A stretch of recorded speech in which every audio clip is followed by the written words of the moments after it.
All right, guys, here we are. We put that together, didn't we? We did. That worked good. That worked quick, fast, efficient. All of it positive. Yeah, man. So, look, I got to tell you, we had like 30,000 viewers on last week's show on Periscope alone. We had 30,000 on on Inside the Numbers this morning.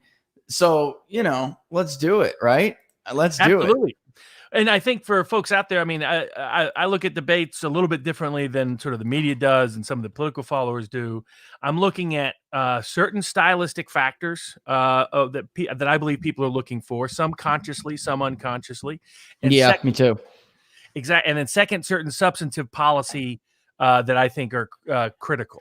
I don't look for the gotcha moment. I don't look for, the Gerald Ford forgetting Eastern Europe is under communist control moment. The Ross Perot, I'm all ears, the James Stockdale, why am I here, with that a little bit of a POW look going on.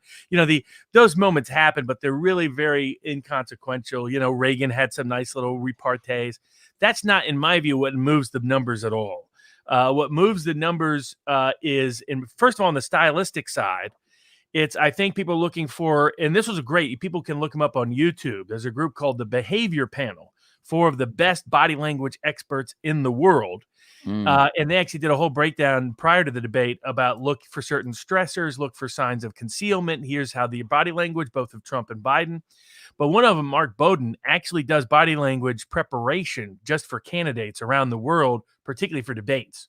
Yeah, that name sounds familiar. That sounds familiar. He's one of the top, all 4, some of the top in the profession. Fantastic analysis, by the way. I was watching their analysis where I realized that Tara Reid was clearly telling the truth and Joe Biden clearly lying. That the topic of busing still makes Joe Biden feel ashamed. I mean, it's fascinating intel and information. But the other component of that is that one of the things he pointed out, Mark Bowden, who prepares people, he says a lot of the public, when they're watching a debate, is looking for how the candidates handle stress. They expect there to be conflict. They expect there to be back and forth. So one of the things I look for is, okay, how do they handle stress? Second, look for I believe in America, people want their president to be strong. Yeah, me too. And so who communicated strength and how they handled things. And then the third is one of my favorite. This is an inside tip you're only getting on People's Pundit Daily. And what are the odds?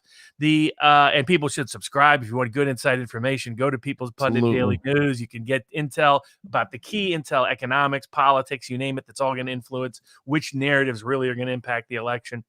And the third, so this is an inside tip. For a long time, one of the cues of who I will bet on, particularly for the presidency, is something that I think voters unconsciously want, which is I look at the 2 candidates and say, okay, what if I or someone I really care about is in great harm's way, and I needed one of these 2 people to successfully lie for me?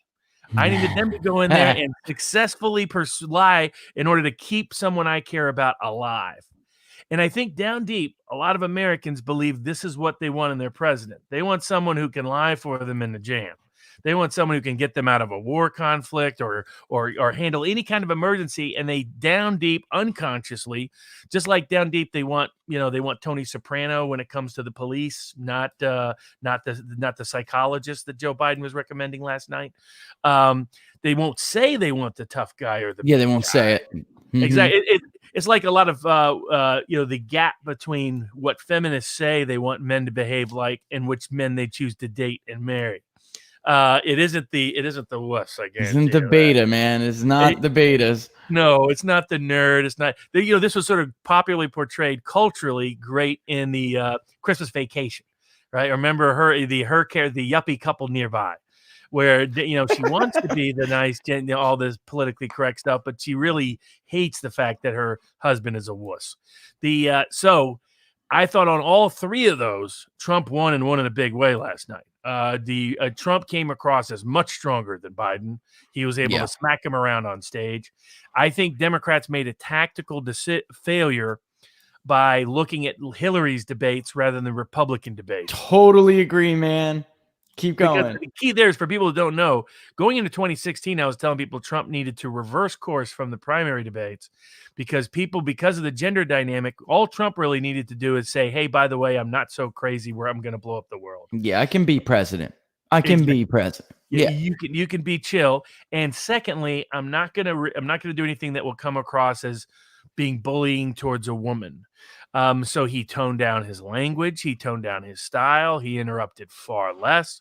What they didn't realize is with Biden back, he was going to treat Biden like Jeb Bush. Because in fact, Trump has bragged about this. He's like, man, it's so easy to interrupt these people. You should see they all get off their game. All you got to do is he lets the cat out of the bag. So as you were noting with Hispanic voters in particular, but I was getting this feedback from across the board. The ordinary voters do not mind that interrupting style at all. They're wanting to see how does someone handle something under stress. Trump looked just like Trump, doing his thing. And Biden, the seminal moment Biden did not need is saying, shut up, man. Yeah. And the media loves it. So they had to run with it because what they want to tell Donald Trump, shut up. But that comes across as non-presidential, particularly for what Biden wants to be and being the anti-Trump. He obviously didn't learn the lesson from Marco Rubio. If Trump loves a street fight. Trump loves a gutter fight. He wants, because he knows he's going to win that fight. You ain't going to win that fight. And Joe Biden couldn't man. And by the way, while he wanted to get the Hunter Biden topic out there for searching and to put the corruption label on Biden, the other reason he was doing it was clearly deliberate early on, is he studied Biden and he notes two things trigger him: attacking his family and it's calling him stupid. Yeah. And this goes all the way back to 1987, where a voter in New Hampshire town hall, and Joe Biden started lecturing that guy and all the rest. That's why Trump just couldn't.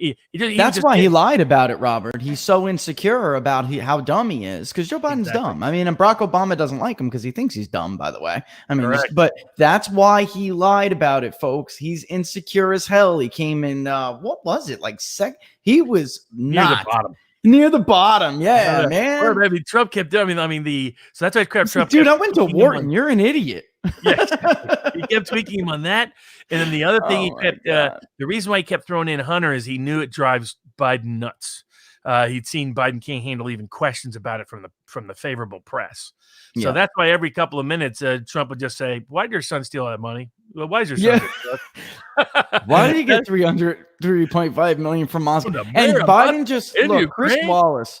Robert, you got to talk about Chris Wallace for a sec. But let me just say, I totally agree with what you're saying. A lot of people missed it. Obviously, I touched the nerve because my tweet has like tens of, I don't even know, man. It went berserk. People are missing this. Some big media is missing what Robert just said.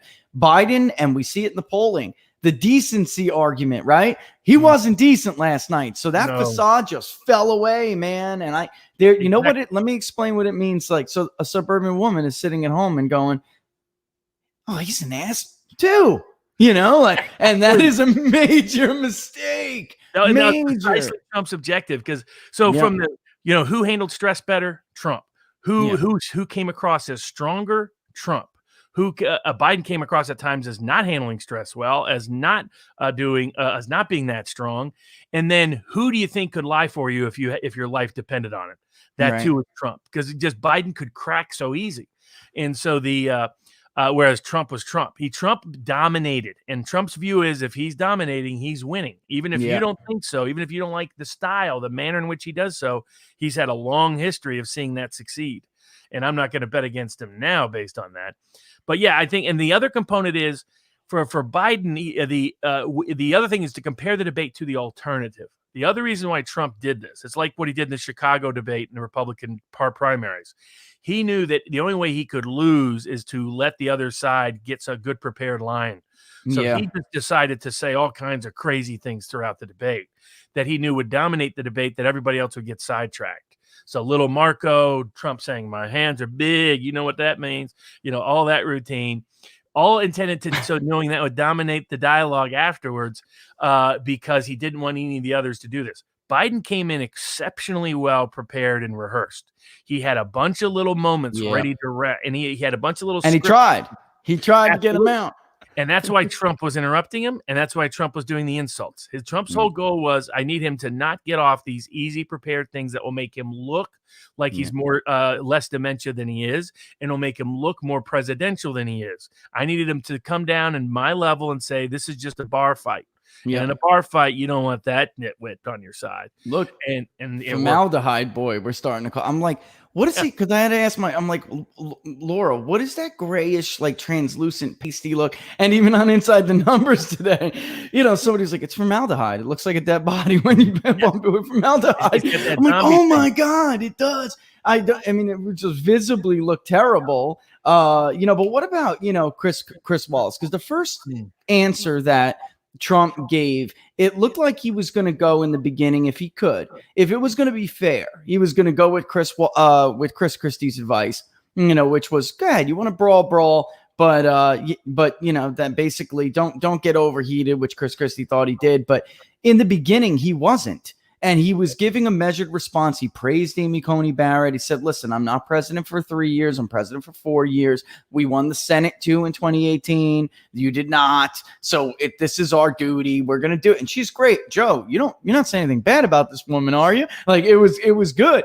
And then Chris Wallace had to save him when he couldn't think of the Affordable Care Act. He lost his train of thought. And when Trump saw that, he was like, you know what? Okay, this is how it's going to be. Okay, let's do it my way. And that's what he did. I think if we put a poll up, the big loser was clearly Chris Wallace. And I didn't have high hopes for Wallace. Me either. But I was still shocked because Wallace went. I mean, he was doing Megyn Kelly 2016. Auditioning for a mainstream media job because the number of lies he repeated and the people, he libeled people that had nothing to do with that were not on that stage. Yep, it's one thing to repeat the 3 false hoaxes against Trump. Russians didn't put a bounty on Afghanistan. They've already debunked that. That's completely false. That was always ludicrous from the inception. There was no the fine people hoax, of course. Trump actually specifically, explicitly, and expressly, unlike Joe Biden last night, denounced the radical groups on the right that were present there, and did it by name. He said people who are for defending statutes can be very fine people, statues, not he could specifically condemn the neo-Nazis and the alt-right and all the rest. Exactly right. Exactly. And then third, and then he repeated the soldier that Trump defamed soldiers. Completely false. But he went beyond that. Chris Wallace then defamed Kyle Rittenhouse, accused him of being a white supremacist killer by implication, not by name, but by enough innuendo, more innuendo than Joe Biden did in the commercial today, frankly. And then on top of that, he called the Proud Boys a white supremacist group when they were founded by a Hispanic. And have African-American members. The Proud Boys, there's nothing about them that's white supremacist. That's a complete fraud. Now, he knows he can get away with that because the group's so big, they can't sue. Because that's libel law for you. Libel law, if you're big in, if you're going to libel folks, libel 100 people, not 5. Yeah. If you libel 5, you can get sued. If you libel 100, you're immune under some of our preposterous interpretations of law. It was terrible. He interrupted Trump over 75 times last night, including during Trump's answers. Repeatedly. He was the first. We went back and looked. He was the first to interrupt. He was. And he only interrupted Biden 15 times. That's it. He did bail out Biden repeatedly. He repeated that nonsense about climate change. I mean, he clearly believed every nutty racial media sensitivity. To reframe critical race theory for people who don't know, critical race theory is you are bad if you are white. That's now. I mean, one thing I'll get to that I wish Trump had more populist people around him because he would have if he would have had those people whispering in his ear, then he would have been much better prepared for last night. Trump's style of preparation for someone like Trump, you do not put him down and do a Biden style preparation. He doesn't want to be rehearsed because he sees that as inauthentic and undermines his brand. But also, he's not the kind of guy who responds well to that kind of preparation. The way you prepare a guy like Trump is just over several days, you just plant little ideas in his head, plant little ideas in his head, plant little ideas in his head. You don't do anything formal that locks. He's a tiger in a cage. He doesn't like to be caged. Yeah. So you just let him hunt. And the way you can do that is by giving him little pieces. And in 2016, he had Roger Stone giving some of those pieces. He had Michael Caputo giving him some of those pieces. He had Chris Lewandowski giving him some of those pieces. He had Steve Bannon giving him some of those pieces. He had Kellyanne Conway giving him some of those pieces, all of whom are well-versed in populist policy and politics.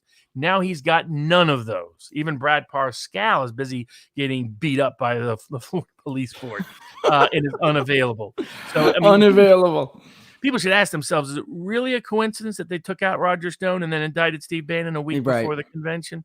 Yeah.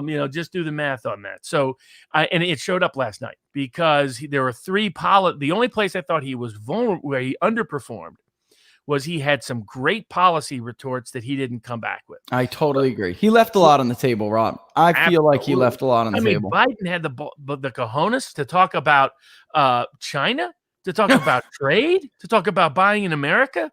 The man who sold out more Americans' jobs than anyone in history. What is the line? Go ahead. I'll let you finish. And say the other thing is, and then he had the guts. He said, bring out Beau Biden and defending soldiers. Like, that was a perfect opportunity. Trump's line to response to that, he said he could have easily should have been. You know how I defend soldiers, Joe? I don't send them to die in stupid wars like That's right. That's it. And that would have been memorable. That would have stuck. That would have resonated. So he missed golden opportunities. And like the Chinese said, but he should have said, Joe, you're talking about China? You're the one who gave him WTO status. They own you. They should rename you China Joe. That's how bad you are on China trade. Yeah. And then go back to his great line from the acceptance speech. Joe Biden sent your kids to her to die in Iraq and your jobs to be lost in China. Yeah. He didn't hammer either one of those last night. So those were the big policy misses. His big policy hit was the lockdown. He did a great job on that. That was one of his best. It went absolutely. They think they're hurting me, but they're hurting people. That was it. That was the money of the night. And the media is so stupid. They don't understand that, Robert. Like, they don't. And that in the schools, we just had a survey on the school district, just conducted a survey. 7 in 10 parents want to get their children back in school, and they caved. And there's like, oh, he doesn't have a plan. The CDC was here, man, briefing them on how to open the damn school, and he leaves that on the table. Like I have a force of CDC people advising public schools on how to safely open their school systems. I mean, that was the answer. It seems like he leaves, and the tax return thing, he took like 45 seconds to come around to Joe. You wrote the laws. He took, because his ego sometimes, man, it gets in his way. It does, but. And I think he's just doing everything on the fly. And in 2016, that was half of it, but he had good people whispering in his ear before each debate, and both in the primaries and in the general election. And that's what showed up, I thought, last night. Same with critical race theory. Now, the reality is Trump's not going to say it. He got the idea from Tucker Carlson because nobody in his administration gave him the idea. So he knows a little bit about it, but like that's an easy retort. Because when Chris Wallace said that, he said, well, it would have been, oh, well, we completely support racial sensitivity training. And that's why I banned teaching people that they're evil because they're white. Yeah. And I don't know why you're for teaching people that they're evil because they're white. He did a good job of, I'm not going to teach people that they're evil because they're American. That part was good. But he should have come back stronger on that. And it's because, again, there's nobody around him that has any good populist instincts at all. And it showed up last night. Now, the good thing for Trump is he monitors what people say on Twitter a lot after a debate. And I think he'll be sharper policy-wise in the second debate. But so I think as a whole, though, net Trump on the issues that I look for, stylistically, on how did he handle stress? How did he come across as stronger? Is he the guy that you could trust to lie for you if you were in a jam? All three much better than Biden. And for people to go back to that third question, just look at every presidential campaign in the TV era since 1952. And when people sit back and look at each one of the two candidates, even Jimmy Carter, they think, between him and Gerald Ford, I'm not picking Ford to lie for me if I'm in a jam. I'm going to pick Jimmy. There's a little bit of enough of a car salesman in Jimmy. That there was a car salesman. So there's 2/3 preacher, 1/3 car salesman. That's right, 2/3 preacher from that 1/3. I mean, even Poppy Bush. Yeah. Or like normally say Poppy Bush. That guy had never picked a lie for me. He's such a rube. but against Michael Kick my ass? Yeah. Yes. Against Michael Dukakis? No doubt. Dukakis, you'd be like, that guy, you can tell a mile away. Like, that's where the rape question mattered so much. When there's like, if the most vicious question ever asked in the history of debates. Oh, yeah. Bernie Shaw. Back when the media was at least semi-fair in debates, they've always been bad. But Michael Dukakis, if your wife was raped and murdered, would you then support the death penalty for the person?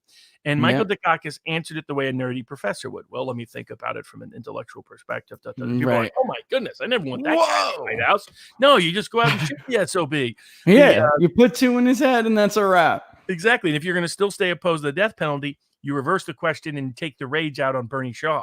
How dare you ask about my wife being raped and murdered? What kind of sick media question is that? You said like Ted Cruz did in one of his better moments in the Michigan debate, like the Newt Gingrich famously did in the 2012 debate that got him South Carolina. So the media attacks. Now actually, what's interesting is I bet the C-SPAN guy will be he's up next. That's the second debate. The third debate will be the worst. That'll be all. That's job. Right. But the second, they're already trying to change it though, Robert. The debate commission came out before I got an email. It's like, we're going to make some changes. You're kidding me, right? You couldn't. What are they going to do? Put a muzzle on them? What are they going to do, Robert? Exactly. What are we going to do here? Start deducting electoral votes every time he interrupts? Come on. I got a better idea. How about you go home and let them slug it out? Well, and as you pointed out with Hispanic, I was trying to explain to people, for ordinary people, they're actually looking for a brawl because they want to measure these other traits about a person. They don't. Yeah. They're not looking for the Oxford Union. And I found that out as a kid, and doing every kind of debate. But as an example of that, after the Snipes trial, when I was in trial mode, I got so good at cross-examine, or I was still in cross-examination mode. I had a Russian friend of mine. We were at a bar back in Milwaukee, and she asked something, and basically I cross-examined her for about an hour. She's still bitter about it 12 years later. And it's and I realized, okay, that's a mode I got to get out of. I even told people stay away from me when I'm near a trial for a month before, a month after, because I'm just in a mode of communication that people find unpleasant. Unpleasant. Exactly. And most people just don't talk in that way. Not only that, they think of it as inauthentic. This is something they still haven't figured out. How did the reality TV guy convince everybody that he was the authentic one and that everybody else was inauthentic? It's because of this. Trump understands being extemporaneous, that communicates a subtextual message of this guy's honest, this guy's authentic, this guy's legit, this guy is who he says he is. And they want authenticity because they don't trust deception. And everyone else who's coming across as rehearsed, as prepared, as structured, they think that comes across better from debate point rules. It comes across as worse with voters. And someday they'll figure this out, but it'll probably be, who knows how long. You'd think after 4 years of Trump, they'd figure out what the game is, but they have not. They haven't figured. I saw so I looked at the CBS poll first. The first thing that jumped out at me was, if you folks don't remember, it was like, I can't remember the exact margin, but it was like 67-21 for Hillary Clinton in that first debate with that particular poll, which is a consumer panel, nothing more. All right, which is not very, we're not, they're like always knocking scientific people. That's not scientific, folks. Go outside and walk around your neighborhood. You get a better, explain to people that what the panel, because this is a totally online mode. It's being done by YouGov. They basically had 48% saying Biden won when that was much higher for Hillary in 2016. But explain to people the limitations of a consumer panel and why it's likely to lean Democrat. Right. So they're giving people incentives, right? So if you take enough surveys, you'll get a card from Kohl's or something to get $20, whatever it may be.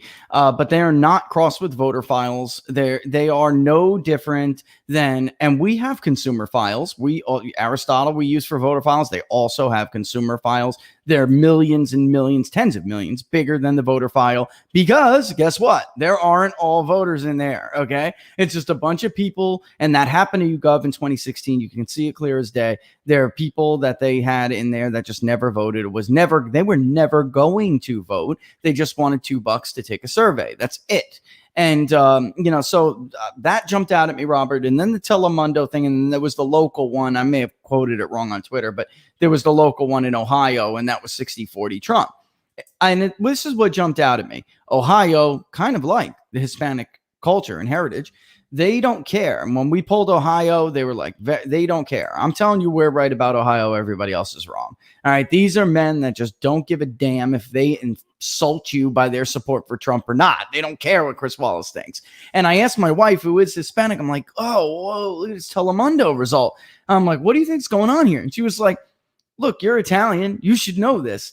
This is how we talk to each other. All right. And we like a vigorous, loud debate. And everyone has a role. There's a matriarch in a Hispanic culture and heritage. There's a patriarch, and everybody is supposed to act a certain way. Like, and maybe you don't think it. You don't think about it all the time, like consciously, right? But you know that, well, that's the way my dad is. That's the way my grandpa is, right? And then there was a girl on Twitter too who heard the debate with Laura and I this morning, and she's like, listen, this is not like these like candies. Or maybe we like this, And so I went outside before this show, and my neighborhood is a construction yard. All right. This is the last street in the place. My neighborhood is a construction yard. They're all pro-Trump out there, even the Hispanic ones who work, on the roofs, right? And then you have the foreman. The foreman was like, God, I wish you would have let, Biden fall on himself a little bit.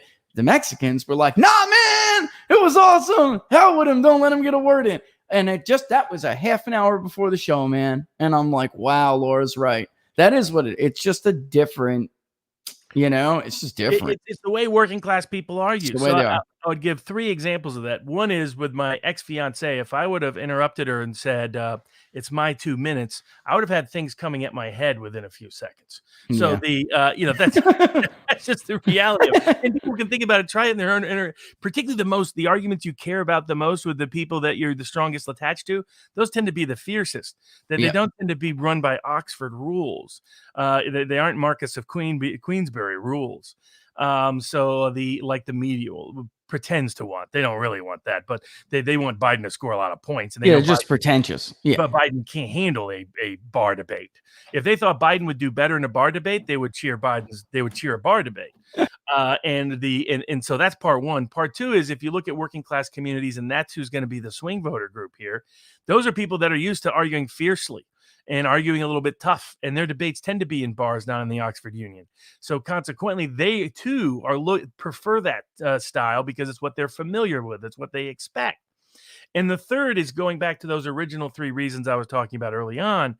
Voters feel that they can get a better read on what the candidates are like under stress if there's more contentious conflict between the people.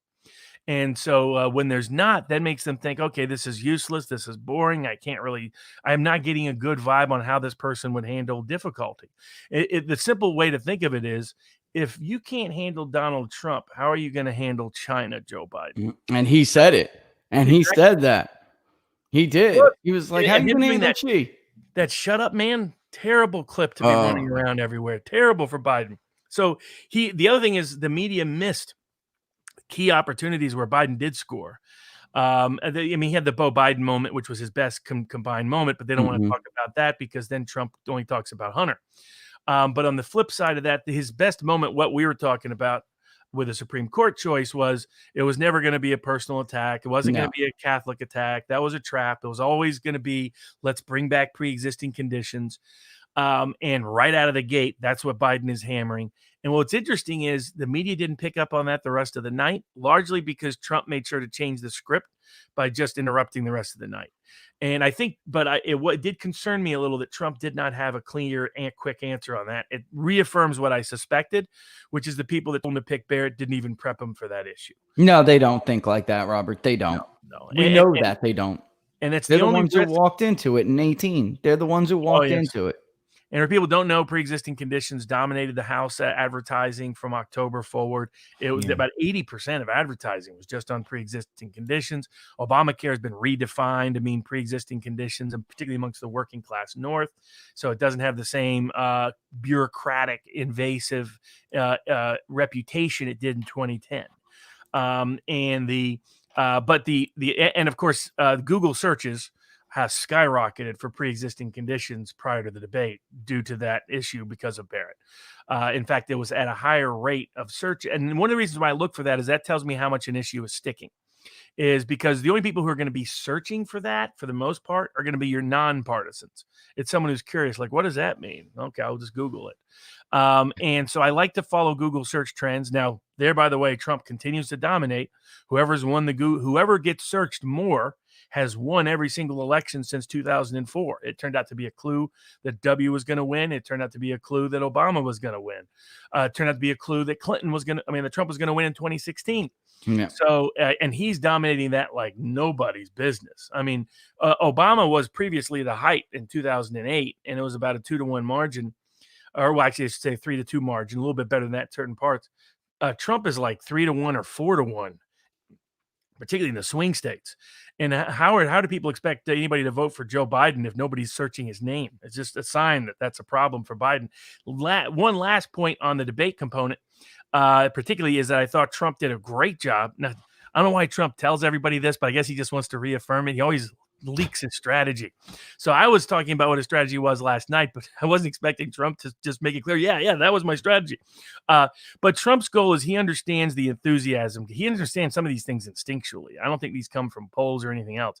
He understands instinctually that the energy and enthusiasm in the Democratic side is on the Bernie AOC side. That's where I was going next. Yep. Exactly. Go ahead. And so what he needed to do is he needed to keep a cap on Biden's enthusiasm. Biden's problem right now is his enthusiasm gap is massive.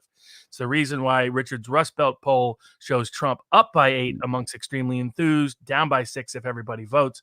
Trump needs to maintain that gap. I was concerned about Barrett because of ways in which Biden could eat into that, but he really didn't do a good enough job to try to do that last night. And Trump did a fantastic job reinforcing why all of those young lefties should stay home. He got Biden to do the big three trending issues amongst AOC Bernie voters. These are the voters that are reporting record low levels of enthusiasm. I'm talking year 2000 levels of enthusiasm for the Democratic candidate. And it's what hurt Gore, by the way. That's why Gore was in such a competitive race, even though the economy was great at the time, or at least perceived to be.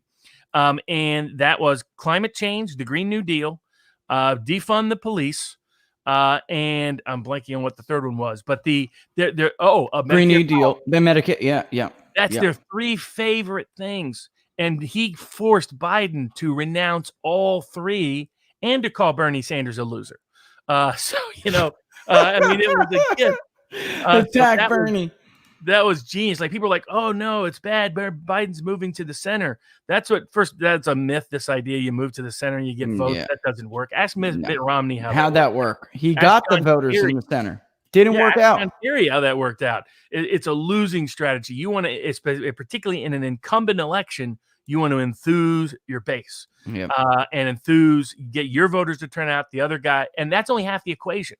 The other half is get your opponent's voters that are low propensity voters, especially, to stay home.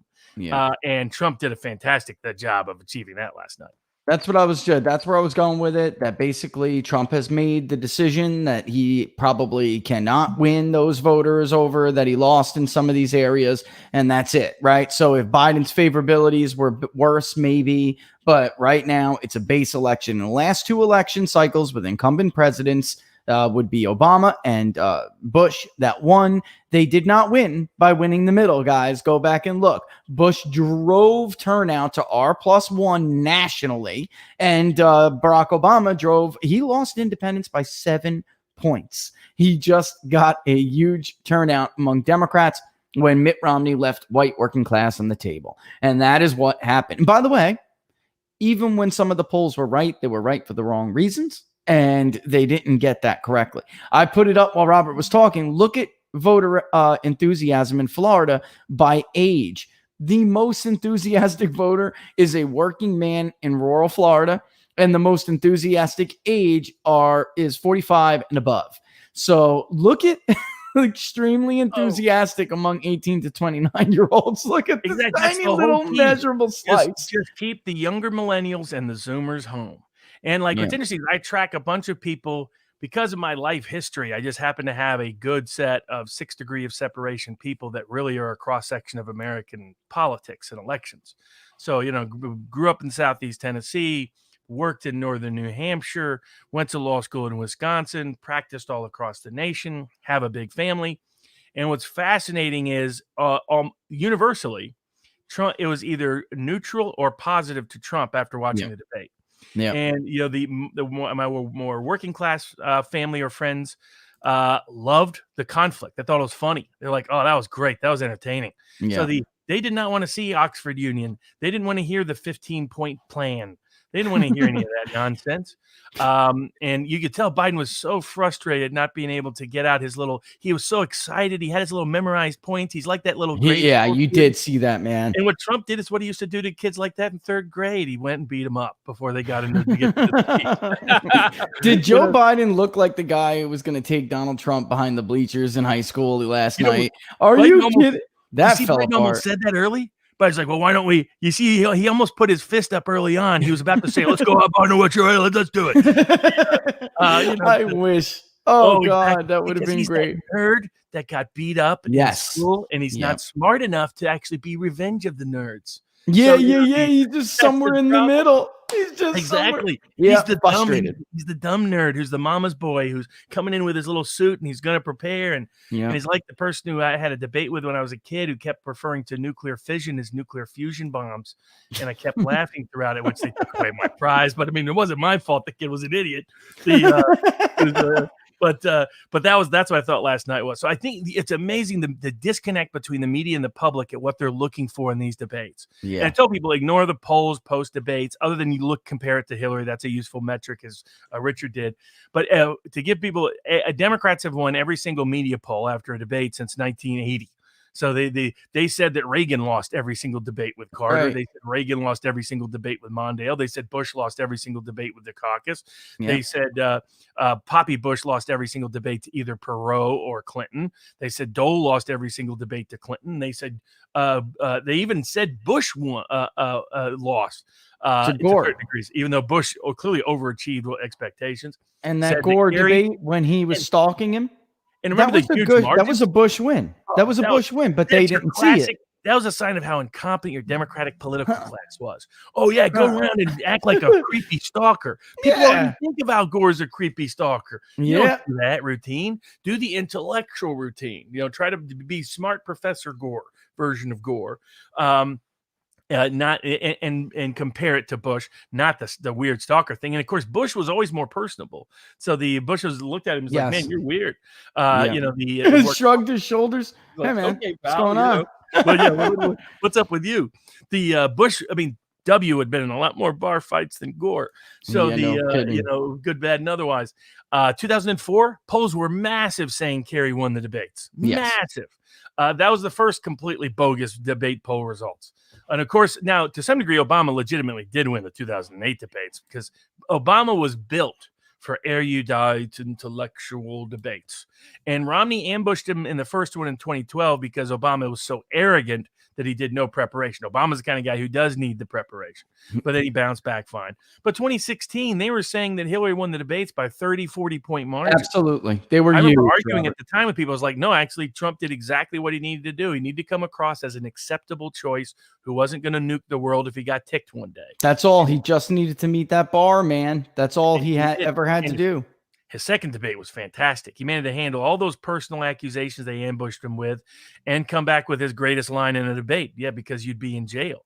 Yeah. And that rallied the base. So I ignore the polls. I ignore the video clips they play afterwards for the most part, because this is something where they actually tune in a lot. People do tune into at least the first debate. But on all the key metrics of personality and of policy, I thought Trump prevailed. He left some stuff on the table. He could have had a home run last night that he didn't, but he had a solid double, and Biden mostly struck out. It was all the weak. Like, he wanted people to perceive Biden as weak. He got it. He wanted people to perceive Biden as not presidential. He got it. He wanted people to perceive Biden as someone who didn't handle stress well. He got it. Yeah. He was like, would you want this guy negotiating with China? Wouldn't you want this guy keeping us out of war? He can't even. They ate your lunch, Joe. He even said it. They ate your lunch, Joe. And he said nothing in response. It was like watching junior high when you're seeing somebody bully somebody, except you kind of are cheering for the bully. Right. Because, you know what I mean? Because it's the mama's boy that he's the teacher's pet. That's really not bright, that pretends he is, that he's bullying. And that's what he always said. I figured out in the very first time I saw Trump, it was revolutionary for me at the time. I was like, Trump bullies the people that need bullying. That's why people like him. Even though he comes across as a bully, they want him bullying those people because they're people that they see as bullies in their lives. And that's where he had figured that out instinctively. So I think, and I mean, there's going to be some people, the people who don't like Trump still aren't going to like Trump. But I guarantee you Biden had a bunch of prepared lines. They probably had prepped the press, because when you see people like Andrea and the rest on MSNBC complaining right after the debate, it meant they were expecting to have a narrative that went away because of the debate. And so I think for Republicans who are expecting Biden to fall on his face, when he went one-on-one with Bernie, he didn't fall on his face. So would they give him enough prep time, give him enough lead time? That's not what's going to cause him to fall on his face. What's going to cause him to fall on his face is Trump constantly needling him. At some point is going to trigger him. He'd already partially did. Shut up, man. He called him a clown, racist, liar. I know. He was nasty. He did kill that persona that he has been trying to sell to everybody. I can't stress that, folks, enough. I don't think media, they are not getting this. No. Right. No. He was supposed to be the one who wasn't like Donald Trump. But don't try to be a pretender like him either. That's even worse, Exactly. So it's people sitting there thinking to themselves, oh my God, this guy he's a fraud.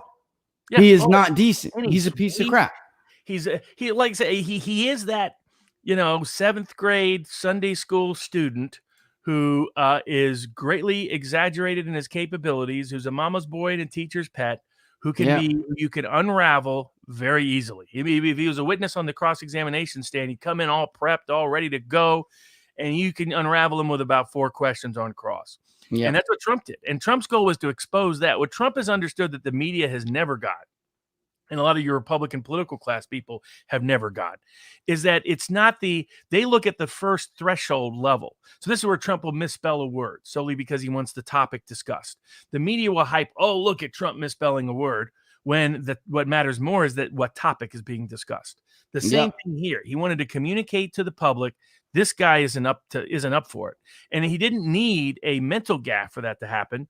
He just needed Biden to show lack of emotional control, incapacity to handle stress, using more crude references than Trump used throughout the debate, of being a poor gutter fighter, of being a fraud, of being, some mom, when Biden said in the convention video that he was so proud of how his mom always say he was special and he was smart. I mean, I was laughing when I heard that. I was like, that's the kind of a kid that's not that, well, he may be special, but not in the desirable way.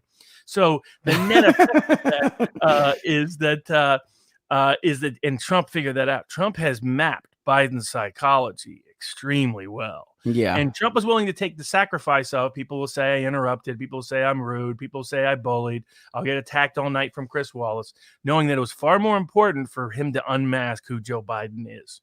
And he did it at a very subtle, unconscious level. But it's why when those poll results came back, the media was shocked. CNN's own focus group had 3 of the 4 people voting for Trump afterwards. Yep. Did you hear that one? She was like, what? She was like, I wanted to vote for Biden. I was hoping he would give me but this is, folks, this is what I'm talking about. If you listen to what that woman said, she was saying that I was hoping that the Biden I saw tonight is the Biden in the ads, is the Biden on media every night, right? But it wasn't, and he let her down. So she said, screw it, I'll go with the big guy anyway. That is what happened. And I think, I'm telling you, I really believe that people are just totally clueless now, Robert. They don't get this. Oh, by the way, guys, that survey is the public thing for next time. Pick that link I sent out. I'll do it again.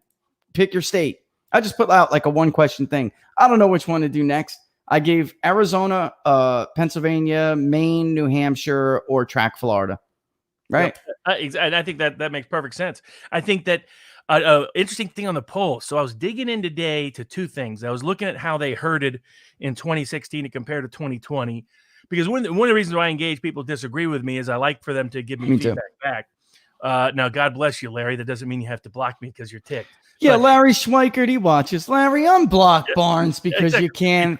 I enjoy corny, man. Larry comes from a very informed perspective. I'm going to be a little sharp now and then just to provoke a reaction that gives me information that I may need that may contradict what I think is true. That's why I engage in the conversation, sometimes aggressively, but it's actually to provoke it because Christopher Lasch taught this years ago. So the reason why you engage in debate and try to get people to attack you or your ideas is because when you hear something you really disagree with and they get your emotional reaction, that's when you research the best and become the most informed. When somebody says, oh, that's a bunch of garbage, you get mad, and that's when you educate yourself. So that's why I utilize that strategy. I find it useful because a lot of people were saying that, okay, that there was much closer at this time period. And I was like, I don't recall that. So I went back and looked. And the relevant time period isn't day to day. It's around the debate time period. What were the numbers? Yeah. And in 2016, the media heard it around, at this point, 5-point Hillary lead. And when I say heard it, I mean heard it. I mean 90% from 13 to 90% of the polls in 2016, just like now, somehow coincidentally, are all within a point or two of each other, folks. I know, guys, that doesn't happen. Hurting. It's unbelievable. Yeah, completely hurting. But also, if you look at their internals are wildly all over the place and contradict one another. ABC state polls are terrible this way. Yeah. One poll they'll have Trump doing great amongst working class women. Another one they'll have him doing awful amongst working class. When you're doing 500 likely voters, 450 likely voters, like a lot of these media polls are. How could it be possible? In states like Florida, you're going to poll 400 voters in states like Florida? That's a crime. Right. I mean, your probability of overweighting some particular group is off the charts. I mean, just Hispanics, because as you were noting, I mean, if you get, that's why you track how much Puerto Rican, how much Cuban, how much Venezuelan, how much Mexican American. Because if you get, say, Mexican Americans on the northern part of the border, and I think we're too Puerto Rican in this poll. Yeah, I do. And that's your point. And they're not tracking that at all. No. And that's why they're coming up with crazy numbers in every single state. And even in the Midwest, like I said, Norwegians are very different than non-Norwegians. German Catholics are very different than German Protestants. Well, that's why I was curious and why Richard tracks specific, like Erie County tells me a lot. Bucks County tells me a lot. What's happening in Lucerne County tells me a lot. It tells me more than maybe even overall map does, because I know as those voters grow, so does the rest of the state in certain key demographics. But it turns out, so I went back and looked, two things stood out. And this time in 2016, they heard it around 5. Right now, they're hurting around 6. So it's literally about one. They're clearly both hurting because there's too many. ABC put out plus 10, but if you look at their 4-way poll, it's plus 6. Yep. So, this is why did Robert at this point, man, why did they do this? They threw the Green Party off the ballot in Wisconsin and Pennsylvania. So I get that. But there are still someone else is a choice. There is no doubt you could easily do Trump, Biden, Joe Jorgensen, someone else undecided. That's your ballot.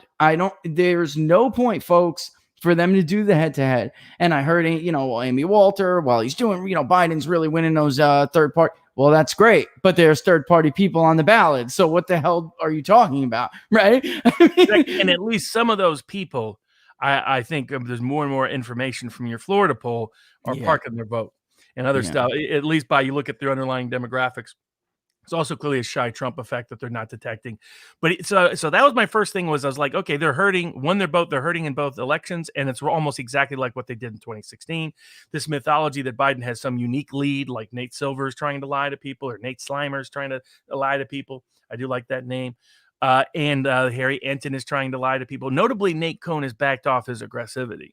So I'll give him credit. I mean, he started addressing the information I pointed out, and he's still putting out some information that I disagree with, but it's nowhere near as aggressive as Harry Enton But he's Nate defending Silver. It in a different way. I mean, he's sitting on the argument, guys. I mean, at least he staked it out, and he's saying, look, if the electorate looks like 2016, Trump's going to win all these states, or at least, all the states he's polled. But he doesn't think it will. And he originally was hiding that data. Now he's admitting it. He's admitting that party affiliation is trending heavily towards Republican. He's the only media pollster who's acknowledging what you're talking about. It's clear there's a realignment in party affiliation. Trump voters are starting to now identify as Republican. And what consequences could flow from that to the House, to the Senate, to other things. But they're obviously exaggerating certain information. But the second thing I did is go into the internals. I was particularly looking at YouGov. Now, I knew that the YouGov is now allowing The Economist and CBS to manipulate their data in ways they just not allowed in 2016, but I was curious how it worked. Here, And take the floor for a second. Be right back. Yeah, the fascinating component of if you dig into the YouGov poll data is the certain demographics, right? So in 2016, they ended up with a Democratic margin of +7 amongst their registered vote. That was already too high, and that explained most of their gap. But the way they got there was that they overstated a little bit of Hispanic role in the election.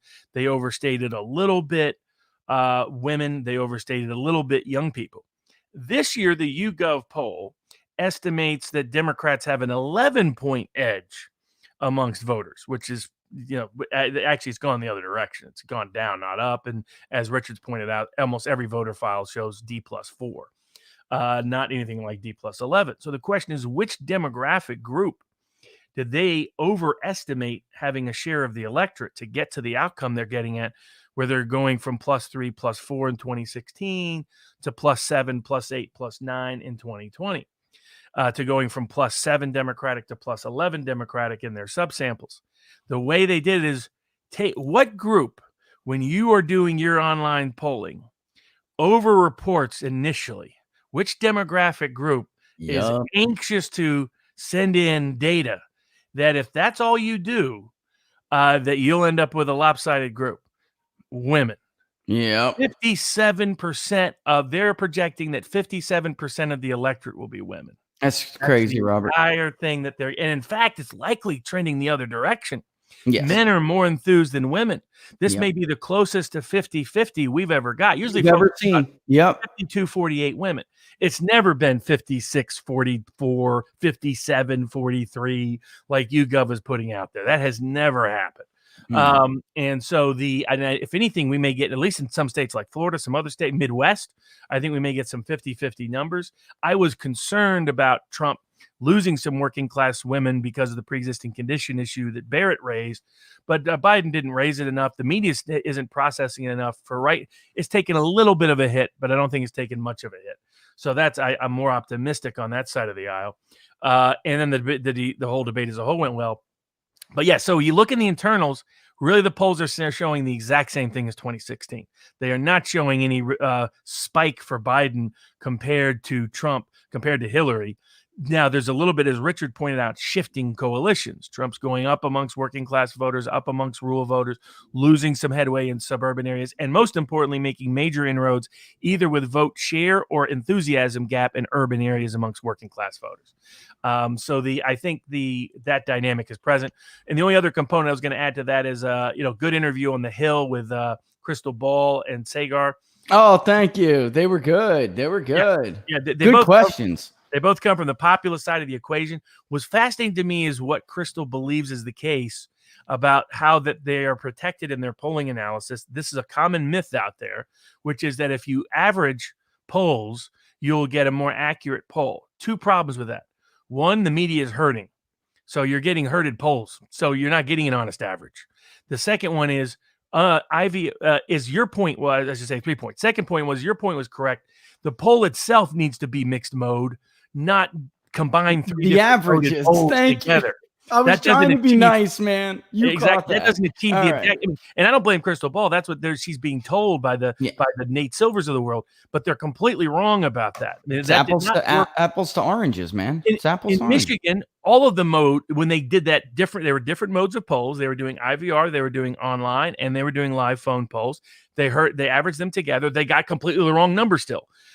It's because you want a single poll to do those mixed modes to accurately reflect the voter share demographic group, not try to throw three different mode polls together. And then lastly, of course, the media polling has been off across the board. Though I would note, to their credit, I'm going to mispronunciate their name. Susquehanna, is that it? Susquehanna. They just did another one today. It's only 2 points in Pennsylvania. That's all. And I think they have one from either Wisconsin. Wisconsin. So they have it close in Pennsylvania. They have it close in Wisconsin. I think they had it close in Arizona, too, if I recall correctly. Did you see them call out Franklin and Marshall, which is the worst poll in the state of Pennsylvania, and always has been? It's a freaking joke. Yeah, because Hillary didn't win by 12 points in 2016. I guess he just had. Maybe we're teaching these guys to fight back, Robert. I don't know, but Well, I was so happy to see that press release. I think the fact that you've talked about them, I've talked about them, they got some good contracts from some conservative media sources. Yeah. So I think that's why they now feel more comfortable expressing themselves. Because I mean, the reality is, if you're a university pollster, media pollster, you need money from someplace. That's right. And so the pressure on you to push a Nate Silver narrative is off the charts. And they've tried to push back against that, and they've just been blacklisted from institutional media because of it. So once they finally could get some, conservative media support and patronage, it allowed independent polling data and information to be out there available, like what this audience did in making sure we could have accurate Florida polling data by someone who actually knows how to poll the state. Look at those enthusiasm numbers, Robert. I did it by age because, and I told them at Hill TV, this is about class and this is about geography. So she was like, what are we missing? Remember that? And I'm like, look, yes. and because it's a short slot, I didn't get a chance to get into it, but really it's region. And education, they started to catch on to that, but it's also region. And they wanted to talk about the voter preference question, but that's a bigger part of the equation here, because we asked a lot of these questions about comfort levels. We have 3 in 10 voters in Florida telling us they're uncomfortable talking to a pollster and that they are uncomfortable giving their views to a pollster. From a statistician point of view, that's a catastrophe, a total catastrophe. 3 in 10. And Correct. Look at these enthusiasm levels, Robert. Who's going to vote and who's not? And that's like, if people don't understand what Trump was trying to do last night, he was trying to make sure that 18 to 29 Joe Biden supporter group was more depressed after the debate than they were going into it. Yeah. Their 3 favorite issues: Medicare for all, Green New Deal, defund the police. He gutted all. And if you look inside demographics, by the way, you look at which groups support that the most. It's 18 to 29-year-olds that are Democrats. Or lean Democrat, independents and lean Democrat. Yeah. They are the core source of any level of support. For like defunding the police is generally unpopular, but not amongst young liberal Democrats. That's right. They're really the only ones. But that's their 3 favorite issues over the past 3 years. Basically, Trump wanted Biden to say Bernie's a loser and AOC sucks. Yeah, and he got him to do it on the 3 core issues, and that's what's going to drive down that enthusiasm number in Biden's support. So it was a great achievement in that respect. And going to the question that the Hill had, that maybe the gap between voter preference and voter expectation, voter preference being Biden slightly ahead, voter expectation everywhere being that Trump's going to win, that people have just come to the terms with the idea that polls are wrong and that Trump often overperforms. If that were the case, then we would see uniform numbers in terms of the gap. If you look at the gap between who they prefer and gap in terms of who they think will win, you see the social desirability sensitive groups are the very groups you would expect to be shy Trump voters. They're disproportionately saying they expect Trump to win, but not reporting voting for Trump. That's a sign of a group that is in fact going to secretly vote for Trump, and those other people like them that are going to secretly vote for Trump. Because if it was just, hey, we think Trump's going to win and he always overperforms, then there wouldn't be a gender gap, there wouldn't be an age gap, there wouldn't be an education gap. But instead, like when you're going through the data yesterday on all the social desirability questions, of all the worries about publicly reporting your viewpoints, on all the difference between expectations and voter preference, major gender gaps, and those are 2 groups who would we look for to be most affected by social desirability bias. It would be women disproportionately, and it would be younger voters disproportionately. And those are the exact 2 groups saying, I'm worried about reporting my vote, and saying, I expect Trump to win more so. And there's the gap between voter preference and who they think will win. So even if young voters say, I think Biden will win, it's much less than the people voting for Biden within that group. And so the fact that there's such a gap, and it doesn't surprise me in Florida, there's even elderly voters are saying that. Yeah. In Florida, you have all these older voters that live together. It's a little different, and they're in a club. Yeah. So when you live in places like the Villages, you're more social media, social desirability sensitive than if you're an older voter in Michigan, where you're just part of another neighborhood or community. So I think all those points are good. And so I think ultimately, upshot from the debate, I think net plus Trump for the long-term institutional edge of the campaign. And the Florida polling results are very good. But Trump just needs to double down on the two big issues that win the Midwest and the North for him: war and trade, a little better than he did in the last debate. Yeah, and looking at the Florida poll, like I said, I myself was skeptical about the turnout advantage Republicans could have given, because guys, I got to tell you right now, just stop with the ballot, trying to read the tea leaves of ballot requests and return. Just stop. It's not even remotely comparable to anything else we've seen. That's number one. Number two, half the voters in the state of Florida tell us they don't trust it. This is a state where we've conducted absentee ballot voting in this state for decades, and they understand what is going on this year is not what has been happening every other year they've been voting since their lifetime. All right. They get it. And it still doesn't matter. With the next polling that we'll do, we will ask about how they intend to vote. It just wasn't at that time yet, but we will. This is also, and I was really skeptical over basically whether or not it would really be R plus 3, 4, 5. Listen, it was R in 2016. It was R5 in 2018. And this is really going to be, no joke, Robert, this thing's going to be at least R3, maybe R5. And that's real. I mean, not maybe. Ours is R5. And it may be the case that actually it may be R4 or something, but independents vote better than they're polling right now for Trump. I mean, they vote more for Trump than they're polling, because if you look at who is telling us, well, I'm undecided, and then his approval rating, I'm uncomfortable. We're crossing all these people in MarketSite to get an accurate profile of who these people are. These people aren't going to vote for Biden. I'm telling you. And when you look at where is the voter likelihood, so here's Trump and Biden. The only category Biden leads in is really someone at this point that gets screened out of a likely voter model. I'm not kidding. So if those that we know are certain to vote, it's Trump 47, Biden 45 or less, 46.9 to 44.8.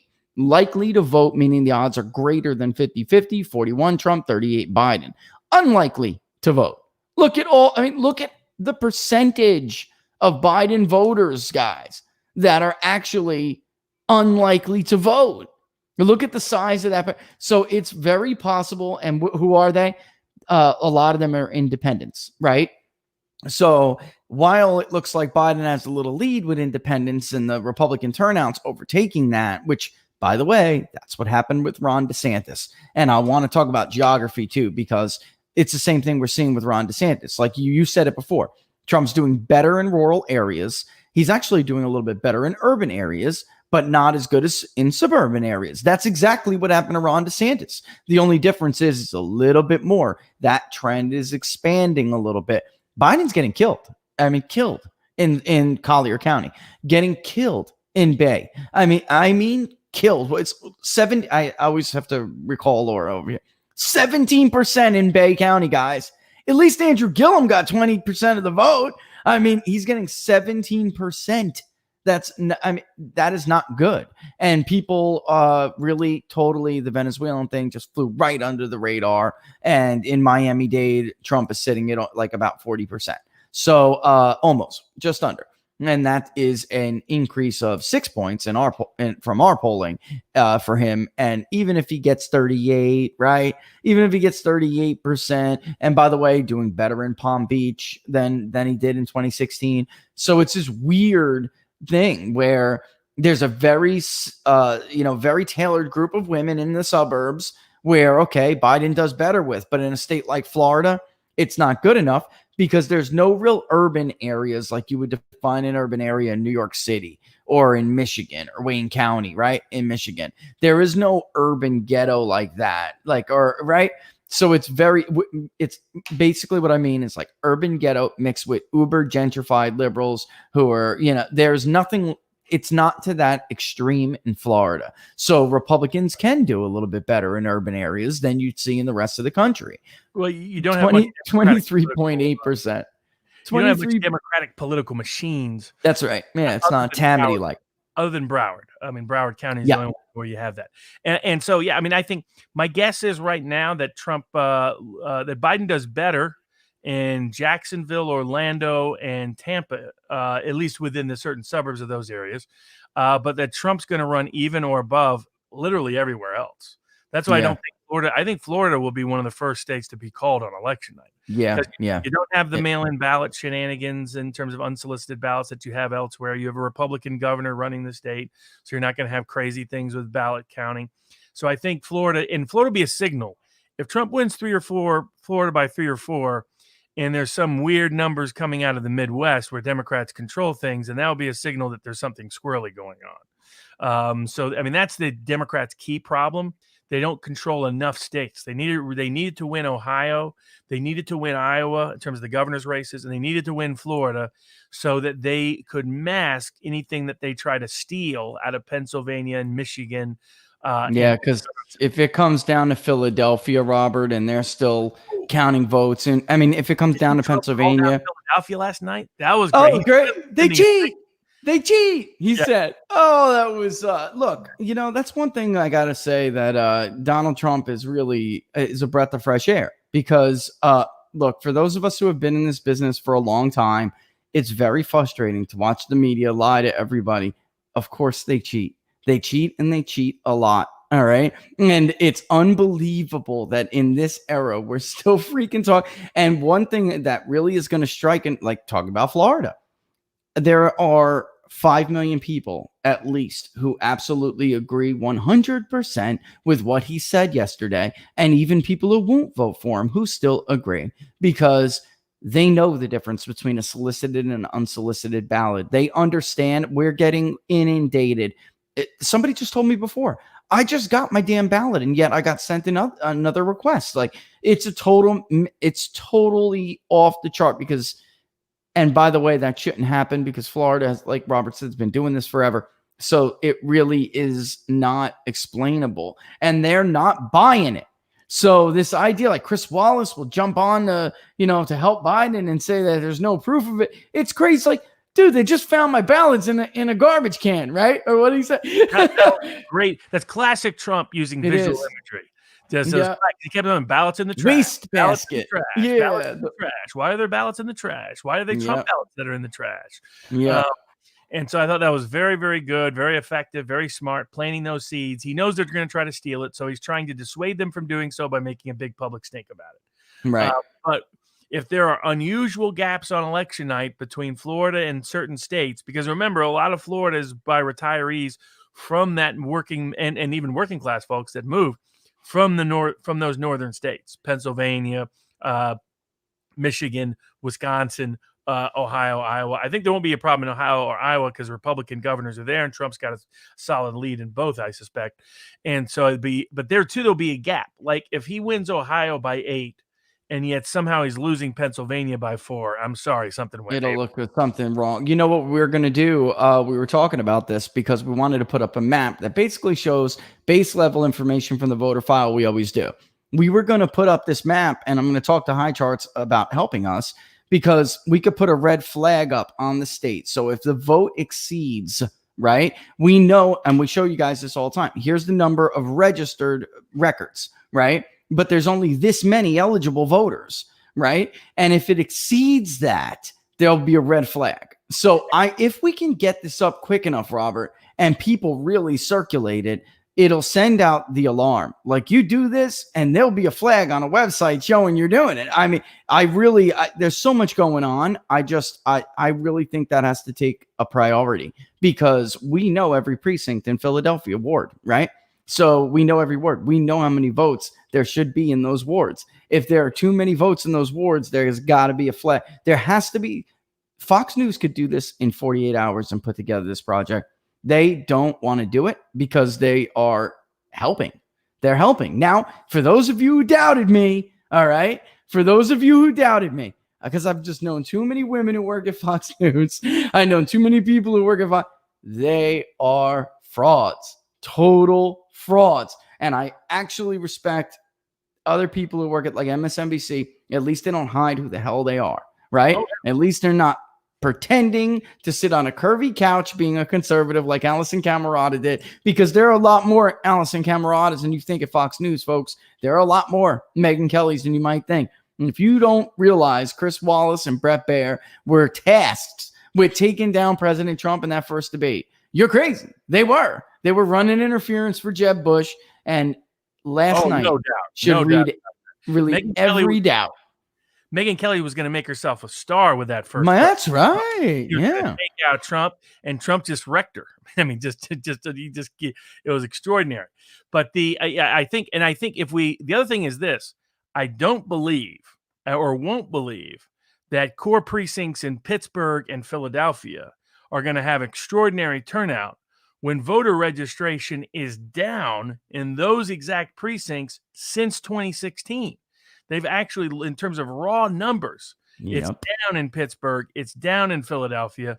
So if we see some weird spike in African-American precincts in Philadelphia and Pittsburgh, or university precincts in some of the parts of Philadelphia especially, then that's very, very dubious. Then the Philadelphia Fire and Paramedics Union just endorsed Donald Trump. That was another, by the way, very strong moment. I mean, how could Biden not just say law and order? Instead, he said law and order and justice. And I mean, Trump's brilliant at this. It's like when he did it with Obama, even though Give me one group. Give me one. Because throughout there, he's like, why won't you condemn radical Islamic terror? I mean, he would say that over and over again in 2016. He's new and say, just say the words law and order. Just say law and order. Come on, say law and order. And he couldn't, name one police entity that had endorsed him. Which you'd have thought he would have got some lefty entity. I mean, there's plenty of liberal police jurisdictions in the country. You'd think Chicago went with Trump. Went with Trump. Trump. I mean, even when you have the Portland police chief coming out with Trump, but bribe somebody somewhere. Now, it can't be really bad. It can't be, we have the Sioux Falls Police Department has endorsed us. I mean, it's got to be a little bit stronger than that. You would think Milwaukee, a very Democratic city, Detroit, hugely Democratic city. You'd think you would have, Miami, still a Democratic city in terms of its city. You'd think some of these big ones, Atlanta is a very Democratic city. New Orleans, hugely Democratic city. How do you not have any of them in the bag already? But it tells you how institutional they are. And they came in prepped for one debate. They got a different debate. And that's why I think net effect it won't necessarily reflect in the polls, but I think net long term for election night. And by everybody I talked to, an extended group of family and friends, more of them leaned pro. Nobody leaned Biden afterwards. That was undecided. And they all either found it, either they were deciding maybe they wouldn't vote, the ones that were either Biden or don't vote, or the others were leaning Trump. And in fact, over half were leaning Trump. So it also reinforces, I'm watching in live time, my theory that people make up their mind a year in advance and then they just don't say it. Exactly. Robert, look at 17% in Florida among independents. That's bullcrap. This happened to us. Ron DeSantis too. And they even right up until the final did not want to tell us. This is why Laura's right. Folks, Laura's right. His lead in Florida probably is bigger. Maybe it ticks down to R+4 or 3 because independents, and let's do it, independents are not enthusiastic at all. Maybe it ticks down to R+3 or 4 because independents, more of them will vote. But then in the end, what happens is that shrinks the GOP edge, but those are independents coming over to the Trump fold anyway. And he was already doing well, even in the poll that was done by Tip for the Federalist. When they leaned those independents, the headline was Biden +6, but the independents were breaking the Trump 3-1. So I don't know why they didn't report that tightened number. That's a little bit weird, but usually if you ask people to lean and they lean, you put it in the poll, but they didn't. And it's weird, so it's really more like Biden by 2, 3, which is well within the sampling error. But these independents are full of crap. These are the ones who they tell us they're uncomfortable telling us who they're going to vote for. And that is why Biden has this happened with Gillum too. We were like, oh, independents are going for Gillum by about 4 points. But then when those guys broke, Gillum got like a net gain of 1 maybe 2 points. And DeSantis took like 8%. It was like a net of 6 to 8%. And it just put him over a little bit, just a little bit, because he was trailing, but they're not really. My point is they're full of it. Here we have Trump. He's already leading by 1.6. And when those people actually vote, it's going to be like 48-48, dead even split between independents. And then the electorate will be R plus 3 or 4. And that's it. That's the way it would be right now. If the vote in Florida was held right now, it's Trump by 2-3 points. And that doesn't sound like a lot, but it is in Florida. That's a big win, man. Barack Obama, I still have this up here. Barack Obama, here's the history of Florida voting going back to Bush v. Gore. All right. Whoops, that goes over Robert. My bad, Robert. Let's get you in here a little bit.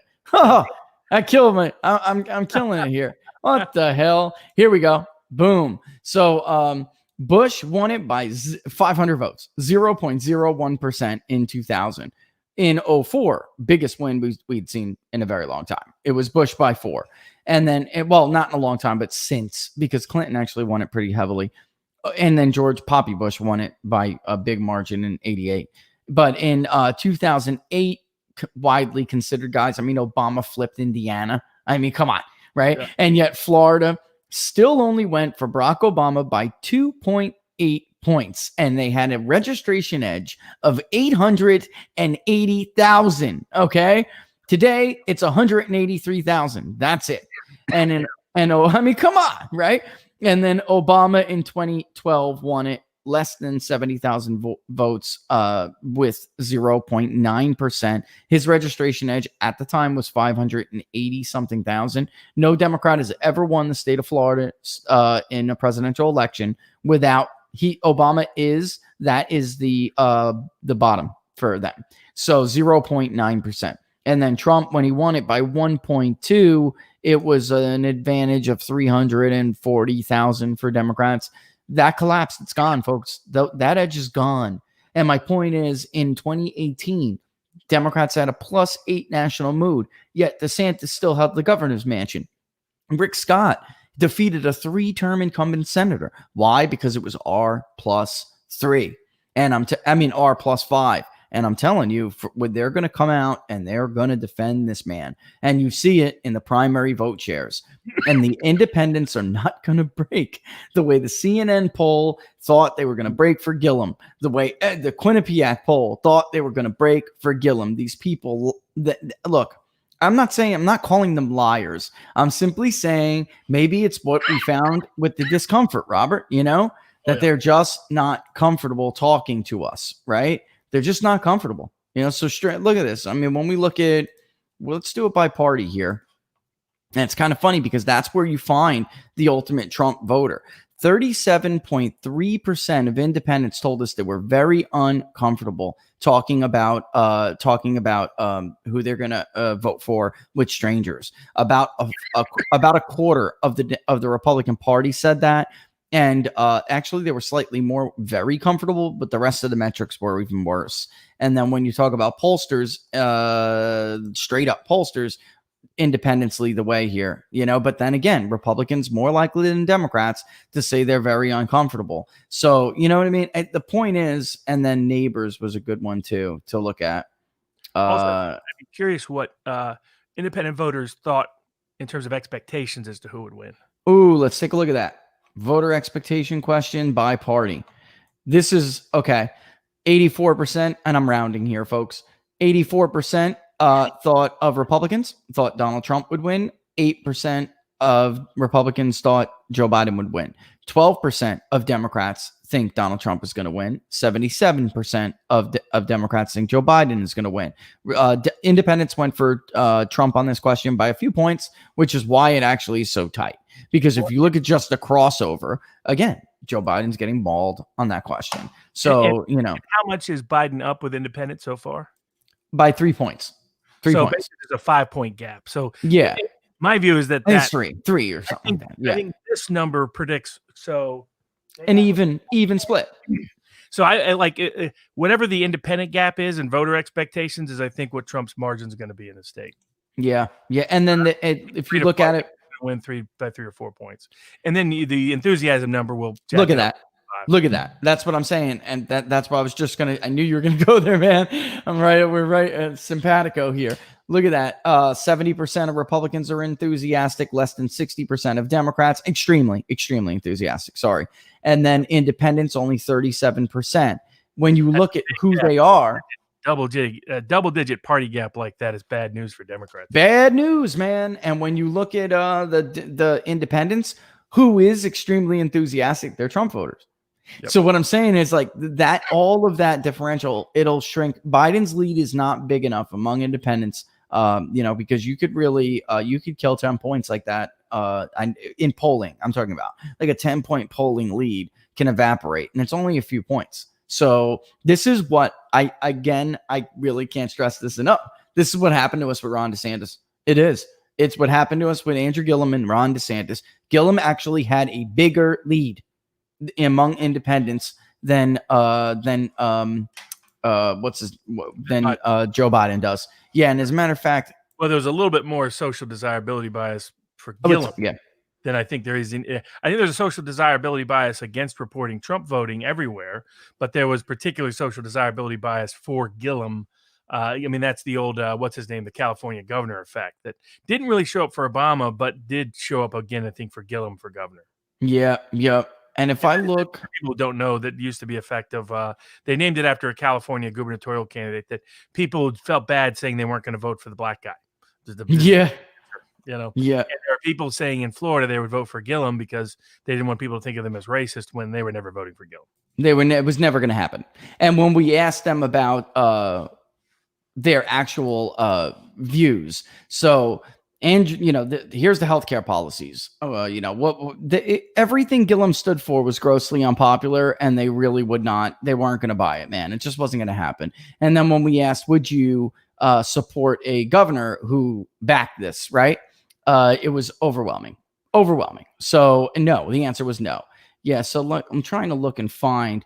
There's the Rick Scott versus Bill Nelson thing. The independent difference was almost identical, by the way. And 16.6% were telling us at this time, and I'm just looking at crosstabs from the old polling we did before 2018. Rick Scott, 34%, independents, Bill Nelson, almost 38%. Just about the same kind of split. 16% telling us that they were undecided. Of course, we all know how that worked out. Now, don't we, guys? I mean, that's the point is, it doesn't, and that's the Senate race. I know it was worse. I'm trying to find that old Senate poll. Florida's 27th congressional district. Yeah, I mean, the bottom line is it wasn't good. It wasn't good.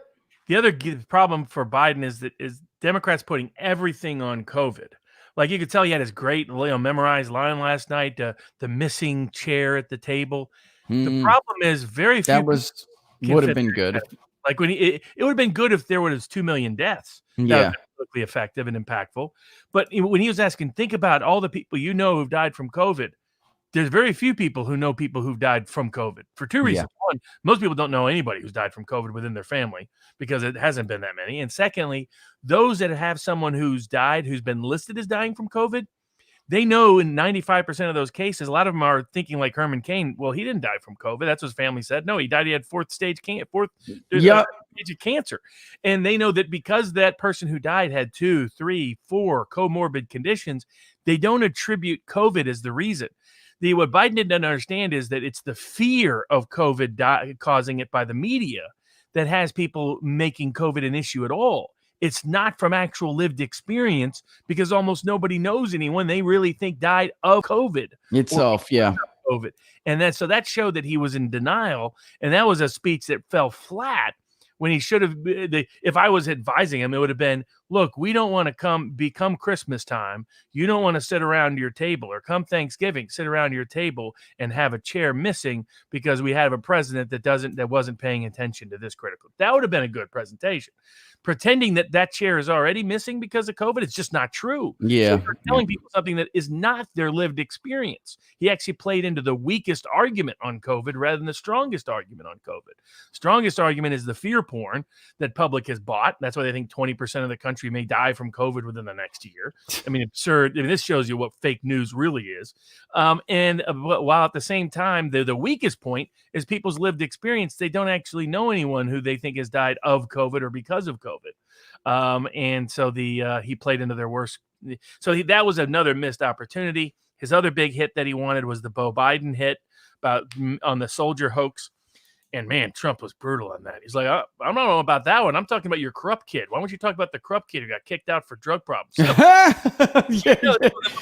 oh, Lord. People think, by the way, this is somehow, this is not the way campaigns are supposed to be done and debates are supposed to be done. Folks, John Adams and Thomas Jefferson swapped accusations that the other one was a pedophile. Yeah, and a hermaphrodite. Exactly. So we've been, our politics actually moved up a notch. It wasn't like Andrew Jackson, who he blamed the death of his wife on the accusations made against her. So I mean that's brutal. That was a small change, but that's classic Trump. And so I think So I will be interested to see how it plays out. The media's only clips are more fake news. Trump still likes white supremacists. That's hogwash. Yeah, that's what that's hogwash. Plus, Trump wants the subtopic of the latter. He wants people talking about, will they steal the election? Yeah. So if I were the media, I would not be talking that point. I would have talked pre-existing conditions. I would have found a couple of other weak links and hit those. I would not have hit the points that just either is already baked into the cake on the accusations of racism, even though they're false. People already believe what they believe about Trump on that. And I wouldn't highlight the risk of election fraud. So I think, even the 24 hours later, Trump has had a slight edge at what took place in the debate.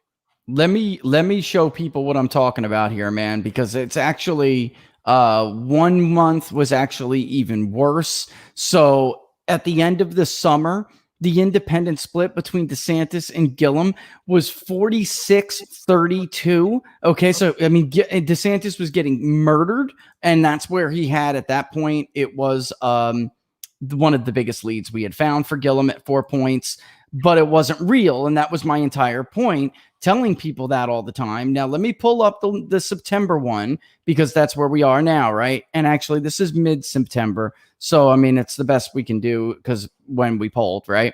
Here's Andrew Gillum, folks. You see Andrew Gillum right there? And here's Ron DeSantis. That tightened to right about where it is now with Donald Trump and Joe Biden. 4 points. All right. That's my whole idea here, guys. I'm trying to explain. And Rick Scott, too, also down a little bit. But not as big of a margin. And just for the record here, I said this damn electorate was going to be R+3, R at the least, right? Didn't I? And everyone's like, that's crazy. That's nuts. I mean, I got slammed for these polls, folks, because I did, man. That's a fake poll. Yeah. Okay. This was going to be a heavy R turnout election. And I was right when everybody else was not. Look, in this business, you got to bring that crap up when it's due, right? And in the end, why DeSantis won is because, and then let's look at the 2018 exit poll, shall we? I'm going to go ahead and say that it was like because I just was looking at it a little bit ago. It was like a tie. So they battled it to a tie in the governor's race. And that was not showing in any poll. Nothing. Actually, independents wound up going for Gillum 54-44 according to the exit polls. I don't know if that's true, Robert. I think it's probably split. I mean, for people who don't know, the exit polls are notoriously off. They'll be horrible this year. Yes, no doubt. Now they're supposedly going to do the more online version rather than the in-person version. Yeah. So we'll see how that translates, because the online version takes longer to get. So the way exit polls used to work, for those who don't know, they would have the morning ones, then the afternoon ones, then the evening ones. They are all done based on live interviews as people literally exited the polls, hence the exit poll reference. Here, because you have a lot of people who won't even be voting live, and because of the problems they had with exit polls again in 2016, they've gone to this consortium that's going to be mostly an online driven after the fact poll that just has a big enough sample size to adjust. So I look at exit polls sometimes for specific questions, sometimes certain components, but its breakdown of how people voted within demographics or party identification has a history of being off. Now, one of the better, one quote unquote exit poll that I liked was Pew after the election. Yeah. Massive 35,000 voter survey and did it against validated voter files and came up, and that was a very useful number because it also showed where their polling was wrong in 2016. And by the way, it looks very similar. And they're underreporting working class white support for Trump.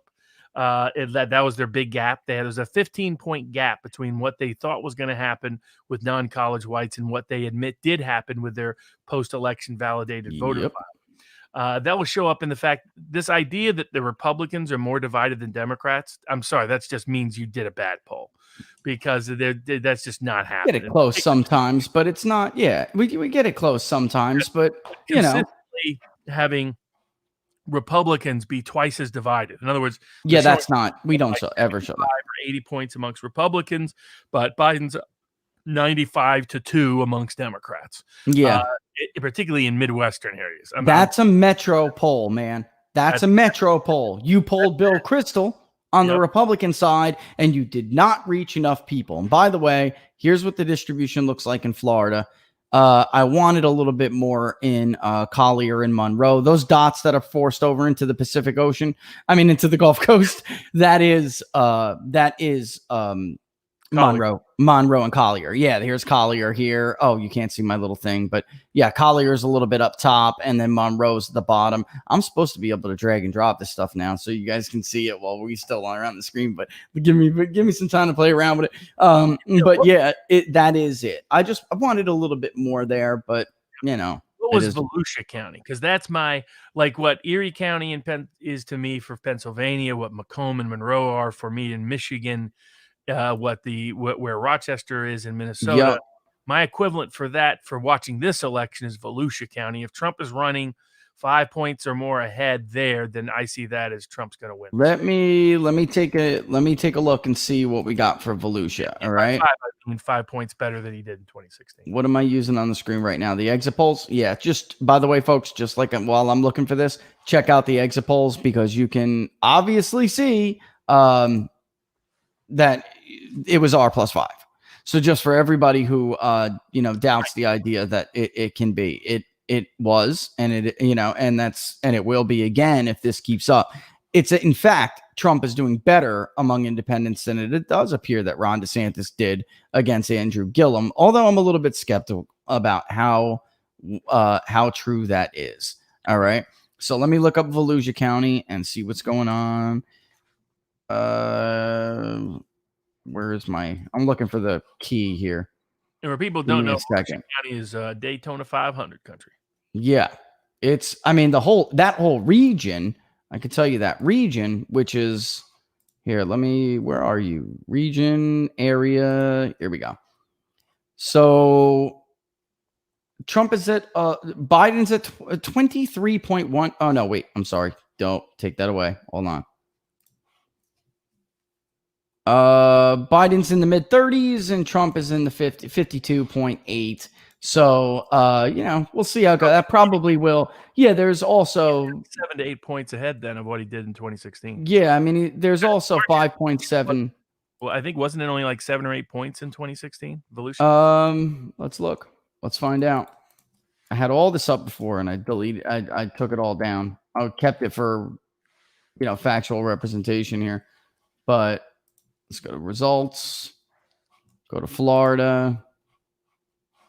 Spinning wheel of death here. Come on, guys. It was in Volusia County, all the way at the bottom. It was Trump 54.8, Clinton 41.8. So 12. Yeah, he won by 17 or 18. Yeah. So, and there's 5.5% who's telling us they're undecided. All right, yeah, but so it's like Erie, like Macomb, like Monroe. He's running ahead of it's Florida, so it's not going to be like 10 points ahead like it is in those counties. But the fact that, like I said, that's my metric for him winning Florida, is running 4 or 5 points ahead in Volusia compared to where he was in 2016. And looking at it, it's actually like pretty close to the whole region, Robert. Like it's that region. East Coast region. Yep. And Brevard, he's doing pretty well into. I'm looking at Brevard. And actually, Seminole, which was really close before, it may just be that we didn't get enough. I mean, we're not talking about a huge number of responses, but in Seminole County, it's looking like 52-48. So pretty close, a little bit less actually, because we did not get a lot for Joe Jorgensen here. Statewide, maybe 2 points. And then someone else, what is it? 2 for Joe Jorgensen, 1 for Howie Hawkins, 0.7 for someone else. But in that area, Joe Jorgensen's doing less than what she's doing statewide. And Howie Hawkins is like nil, 0.5. I mean, that's really breaks down to 1 response, folks. I mean, literally. Like, so from what you got, it sounds like Trump will run 6, 7, 8 points ahead in rural northern Panhandle and the Everglades compared to where he did in 2016 in margin. And then 4 to 5 points ahead in the Space Coast and places like Collier, probably slightly behind due to demographics and other aspects in Tampa and Orlando. And then as much as 7, 8 it's Hillsborough doing him dirty in the Tampa area. It's Hillsborough. So he lost it by like 7 points last time. It's 10 now. It's 10 now, like 10.5. Yeah. Osceola County. And then, and I would guess in Broward, probably about even, a little ahead in Palm Beach. And it sounds like Miami-Dade running is, 7, 8 points ahead due to the shifting votes of Cuban and Venezuelan voters there. So, which could be a big shift. It translates into a 4.5 point statewide victory. And the only place he's really hurting, I mean, that's what I'm saying. I would not be shocked if, I'm trying to be fair here to Joe Biden, but I wouldn't be shocked. Duval, by the way, which the Biden campaign says that they have, so much. Let me pull that up. I don't want to spit out the wrong number here because I want to be right. I want to make sure I'm totally accurate. But in Duval County, which the Biden campaign said they are going to do better in. Remember, our internal polling shows us up in Duval, right? Get a second here. And we have it in Duval, 55-44. So that's an expansion of Trump's margin from 2016 when he won it by literally 2 points, almost 2.4 points. So right now he's up 10 points in our polling in Duval. So that folks, that's a big deal. I mean, it could be like Robert said, if that's right, it's an early night. It's an early night because even though it may only be, maybe, and let's be fair here, let's say Biden outperforms in Pinellas County and he outperforms in Hillsborough, which it looks like he's going to do. So he wins Hillsborough maybe by double. Right. So there's a lot of votes over there. So let's say it's a 3-point win for Trump. It still will be early because everyone will see. You'll know. There are only so many votes here. There are only so many votes there. Right. So if Biden was really making inroads into seniors like they were saying, you would see it show up in the Space Coast. You would see it show up in Monroe and Collier. Right. And Lee, by the way, which is a red county, but it would tighten. It is not. And to some degree, Palm Beach. The fact that it's not, I mean, you knew he wasn't making headroads in the Panhandle or the Everglades. But the fact that he's not really making inroads into those counties, he's not more competitive in Volusia, which is a good combination of working class and senior voters, is a sign that, and he's not getting some crazy numbers out of Miami because of some Cuban issue or other Latin issue. He's really, if I were him, I wouldn't spend much money in Florida. I would just put it all up in the northern states, Maine, New Hampshire, Michigan, Minnesota, Wisconsin. And that's probably about it. I wouldn't even spend much money in Iowa or Ohio. I would spend money in Nevada, where he is spending a lot of money just to hold water here. I don't know if I would compete that hard for Arizona. I think it's a little bit of a sucker's bet, but maybe. But I wouldn't waste money in a state as expensive as Florida, given where the underlying numbers are. Let me just, and it doesn't really change anything. Let me just correct something. It was that was a stricter likely voter model. When I gave, and I showed you guys a certainty to vote before, when I added it loose, which is the result, the top line result in the crosstab, it only took Biden up a little bit. So we're talking instead at 53.6 to 46.4 in Duval, which is still 7.2 points. Big difference from 2.4 points in 2016. I mean, so it tightened just a little bit, and again, that seems to be the thing everywhere, Robert. This is why they need this mail-in voting thing. They need this. They need this. They need time. Because they don't do the send everybody an unsolicited ballot. Right. Yeah, it's not going to really but we see this everywhere, and Right. you know, I mean, what's going to translate is the states where it's unusual. So where we're seeing in the combination of unsolicited ballots and I would say you need three things for this to work for the Democrats: unsolicited ballots, being able to count them for a week after Election Day, and you need Democratic control of big cities and the state. yeah, And where you don't have all three, it's not going to work. So Florida, it's just not going to work. They don't Pinellas Park is machines. I mean, there's only so much you can do out of Broward, and DeSantis is going to be all over this on election night. So I think they can't steal it out in Florida. They're behind in Florida. The core demographics don't trend their way. I would just skip Florida. And I would have given public advice for Bloomberg not to spend all his money in Florida. That's a massive mistake on their part. Take that 140 million that Bloomberg wants to spend and spend it all over the Midwest. yeah. Don't spend it and target working class women. In fact, Marty would just talk about pre-existing conditions. Barrett is the opportunity to do so. Just spend it on that in all those Midwestern states and just bash Trump on that issue and that issue only. Don't spend a bunch of money on a pipe dream that you can get Florida. Yeah, and I would a little bit shocked. I think that I think I know what that is. I think we have in Miami, I think we got a little bit too many, and this actually didn't hurt Trump. It helped him because it was weird. These were educated people who, though they didn't define themselves as moderate Republicans. They defined themselves as conservative Republicans. They were educated but Catholic. So it blew up his margin with educated people that I honestly don't know that he'll perform that well with them. But at the same time, we mixed less than high school with high school, which helped Biden because high school and GED or VOC equivalent, right? That's a Trump group.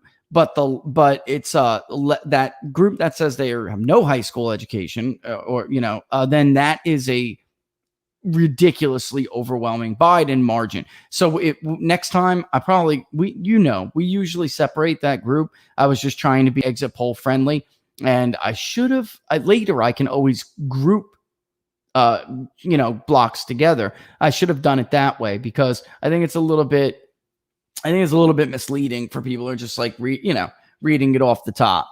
But yeah, there was in Miami, there was a lot there, and I just think that maybe maybe it was a little bit too conservative, but that'll offset that. I think the Hispanic samples to Puerto Rican. So I think a lot of people totally missed this in Florida. Puerto Ricans are not the largest census share, and they tend to be overly represented in these polls. And we break it down by Colombians are a huge share, as far as the Hispanics. So maybe, all things tend to iron themselves out, you know what I mean? But I think that it's probably a little bit too Hispanic and maybe a little bit too conservative educated instead. Like I've said, though, there's no real metro area in Florida like you will see Dane County. There's no Dane County in Florida. So it's not the same as you would, expect from some of these other states. So I guess I'm not totally shocked. I'm just, it is what it is. And Miami-Dade is one of the few places that's been within Florida that voter registration wise, Democrats have been net edging since 2016 due to the demographics. But the key is that is almost entirely young Latinos. And if they don't vote and they're one of the groups that's the least enthused, then that's another reason. Trump will do better by getting a better vote share of certain groups.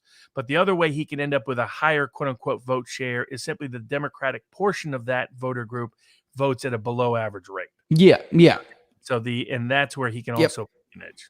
And that's why I think with that group that's 30 to 44, I think that's why he saw so much movement to him, because really, I just think that there are some groups that are more Trump friendly that are more likely to vote. I mean, you guys saw it. Huge chunk of Biden's vote that gets polled is not. They themselves will tell you they're not dying to vote, and they may not vote. And that is not. You just don't see that with the Trump voter. You don't see it. Generally speaking, from a polling history, voter turnout has matched the group that said either extremely enthused or if given Yeah. a 1 to 10, said 10 out of 10. Yeah. And anything the voter group, and usually that number has pretty closely corresponded to the actual voter turnout. And the second component is those who are saying that they're paying very close attention, things like that. The gaps between groups Yeah. has also Interested. been predictive of the gaps what the census will find in voter turnout after the election. So the fact that there's still a racial gap that's in terms of white voters, much as right now you're seeing white voters at the historic rate.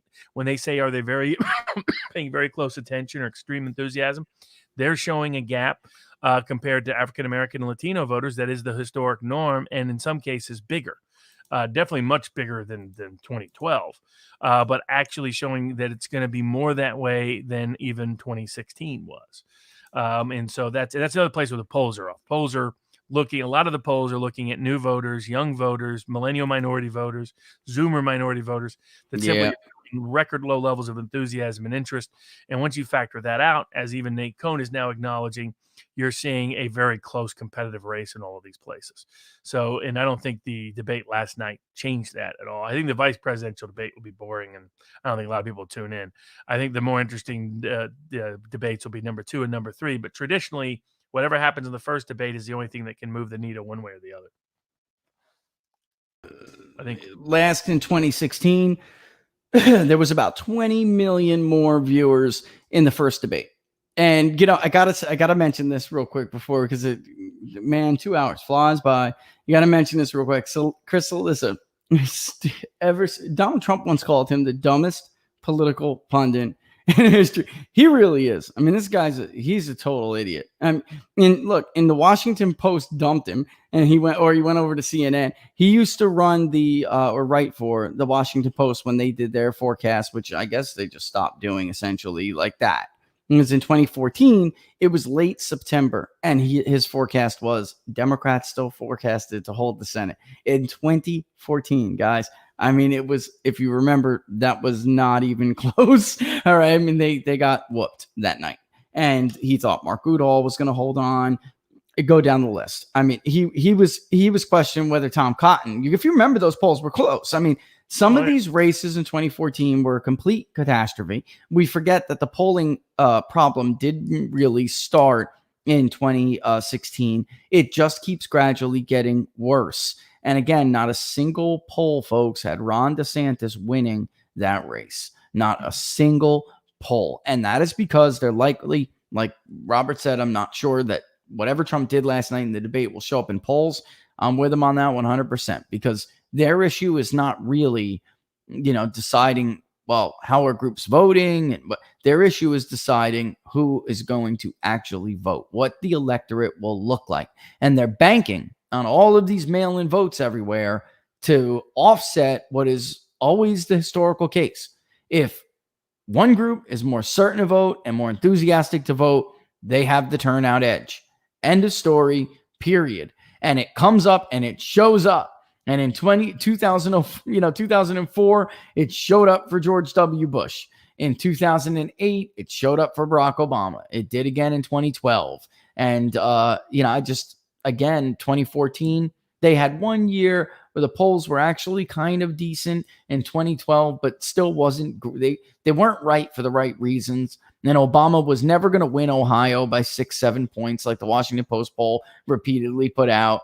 And that was always going to be razor thin. And it was razor thin.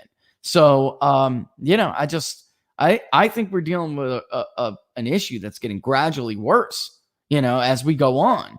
So people are like, well, if we were in 2016, then we're still looking at a Biden win. Well, there's two things. One, you're talking about national polls when you're comparing them. Most of the time, those comparisons are national polls, and the national electorate is getting less predictive of the electoral college every damn year. And that's number one. Number two, that, if the polls are getting worse over time, then those comparisons don't really work. Right. And also you're making, like the Nate Cohen, he made that comparison a couple of weeks ago. He was comparing election day Clinton to now, right. Can't do that. And the relevant standards is the analogous time frame, and there's no evidence that they fixed the problems that were previously present. They're hurting it. They're hurting again, just like they did in 2016, and they're hurting at pretty much almost the exact same number. So, and so consequently, when we look inside the numbers, and we look then we see a different dynamic, and we see something that's favorable and friendly to Trump, even frankly more so. At least now you have the extreme enthusiasm numbers, I think, from 2016, but my recollection is the gap was smaller between Trump and Clinton supporters in 2016 than it is on extreme enthusiasm in 2020. Yeah, I mean, in the very beginning, it was huge, and then Clinton, supposedly Clinton closed it. Biden's enthusiasm overall, the overall picture, it's worse than Hillary's. Yep. It's worse. And Hillary always had like a big chunk of very, Biden, he doesn't. I mean, that's not what I'm. Unlike Hillary, he's never had a group of people that really wanted him to be president. Yeah. The other thing that came up last night in the debate is people forget Biden has not really been through these kind of debates much, aside from what he did in 2016 with the big field. In 2000, and he had the vice presidential debates, but in 1988, he never made it ultimately to the debate stage much. In 2008, he didn't make it to the debate stage much. So he's had no meaningful general election competition. So other than Sarah Palin and Paul Ryan in just one debate each cycle, he hasn't debated very many people. So particularly the opposite party or of a real challenge. He did the Bernie Sanders one earlier this year, but Bernie's always nice, a chump, deferential, all the things Trump knew not to be. Yeah, he's a chump. Bernie's a chump. I would hate to be a diehard Bernie guy because he doesn't. He just leaves you hanging, man. I mean, there's just no other way to put it. He leaves you hanging. He doesn't fight for you. He doesn't fight for what he says. When it comes down to doing what is necessary for the W, he doesn't do it. He just doesn't do it, He's a beta. He's a beta, right. And that comes out. That absolutely comes out. Yeah, I mean, folks, for those of you who didn't, I guess some of you can see the results. I didn't mean to have it share so they can see it, right? So I guess Pennsylvania and Florida are battling it out. I was wondering if Maine or New Hampshire. Let's take a look real quick. I mean, this is very small and very early, and we're going to wind up having a ton of people inside the numbers do it. So don't get your hopes up yet if your guy's winning. But let's take a look and see how many responses do we have? Oh, 35. You guys can do better than that. It's not even worth looking at this point. Let me send this out again. All right. Did I give them? Let me go to the test link. For those of you who don't know what we're talking about the next state on the list. Okay. So vote for your favorite state is what I'm going to write right now. Vote for your preferred state to poll. Okay. Do now. I'm going to send it out. Look, Robert, we got like 35 responses. Let's take a look. Why not? Right? Sure. Why not? You're all American, right? Because I'm going to look at your geographical location in a second. You listen, there's nothing. If you take this, I should have told them this. If you take the surveys, I put a geotag on you. All right. Don't worry. I mean, there's nothing I'm going to do with your information, guys. All right. It's just there's nothing I'm going to do with it. But yeah, you're all in the United States. You're more rural than most panels, I know, right? But that'll fill it. Actually, no, I could see some regular stuff. All right, so let's look at reports. Let's view. It may pop it up, so I may have to share in the. Nope, you can see it right here. All right, so leading the pack is Pennsylvania, and then Arizona is 35.3, Florida tracking's 2, Maine's 2, New Hampshire's 9.8. All right. So there we have it. Vote, vote, vote. All right. I'm going to be like Joe Biden last night. Vote. There's nothing. You ready? There's nothing Nate Silver can do to stop you. Vote. Exactly. This is great. There's a donate button somewhere they can donate. Yeah, there is. I mean, right in the YouTube link, and I'll put it up here. I'll tweet it out right now. https://paypal.me/right People's Pundit. I think, Laura, aren't you listening? Can you do this? Where the hell is my producer? This is ridiculous. There we go. All right. It's going out. Yeah, you guys can donate. I'm like stunned that there's this much. Maybe not really. I guess not. You know, I just, like I said, she already did. What, are you off the rest of the day? You hear her? She's like, I did inside the numbers. I'm done. Anyway, vote early and vote often. Also, let your pets vote. Right, you guys are funny. Let's see if we got a few more since I did that. Yeah, because now it went from 35 to 51. That's what we were actually looking at. And when I update it, I'll check those responses. But yeah, and all of you who have been, contributing, good, thanks and good on you. Let's see what we got just in this little. And there's always, when I'm sitting around later, Robert, it just trickles in and trickles in and trickles in. You know, it looks like 400 and something, 455.50, 455.50. We're up to. I'll tell you, it steamrolls. Mm-hmm. It steamrolls. You know, and if you guys haven't seen the Florida poll, I put it up on Google Sheets. If you may have noticed that I started to add some charts to the second tab. And first, actually, second tab is the participation, the distribution of where people answered the survey in Florida. And then the second tab is voter enthusiasm. I'm going to add in the fourth tab a bunch of charts about who is comfortable and who is not talking to pollsters and where do these people come from, right? And then you'll understand why independents aren't any, like, maybe a little bit more undecided. But it is not the case that 2 to 4% of partisans are undecided, but 18 to 20% of independents are not. It's just not true. It's just not true. There aren't that many persuadables at this point. You know, it's just that we have to start to nudge them a little harder. It's that time. I mean, it's September 30th right now. We have to start, and the early voting is obviously underway. It's time to nudge them. You know, so if they say undecided, we'll shift them over. Let me decline this. I got to, during shows, I got to unconnect this thing. The voter expectation amongst undecided voters will be a strong cue as to where they're going. Yeah, I think you're right. Because people want, especially people who aren't overly partisan, right, they want to be with the winner and the strong guy, you know, the strong choice, the one they think is going to win. Telling you, this is where I'm going to end up, even if I haven't told myself yet. That's where I'm going to end up. Yeah. If you think, I'm probably going to vote Biden, then you're going to say, I think Biden is likely to win, and vice versa. That's why that metric has been useful historically over time and been one of the more accurate metrics for predicting elections than anything else. Yeah. I think you're on to something. And in 2016, it was kind of funny because overall people thought Hillary was going to win. But there was, I go back and cross and look, there were people who thought that Trump was going to win. That were those voters that were like reluctant voters. And I remember in Michigan, they just wouldn't, it was so hard to get them to finally come over. These were older, white, they voted for Barack Obama. They were Obama voters. I mean, you know, and they were older and white. And I'm just like, come on, for the love of God, you got to tell us. The election's tomorrow. You're really serious? You haven't voted yet? Okay, well then fine. What are you doing? And they broke so heavily at the end for Donald Trump. It was not even funny. It was more like they just didn't want to tell us. Yeah.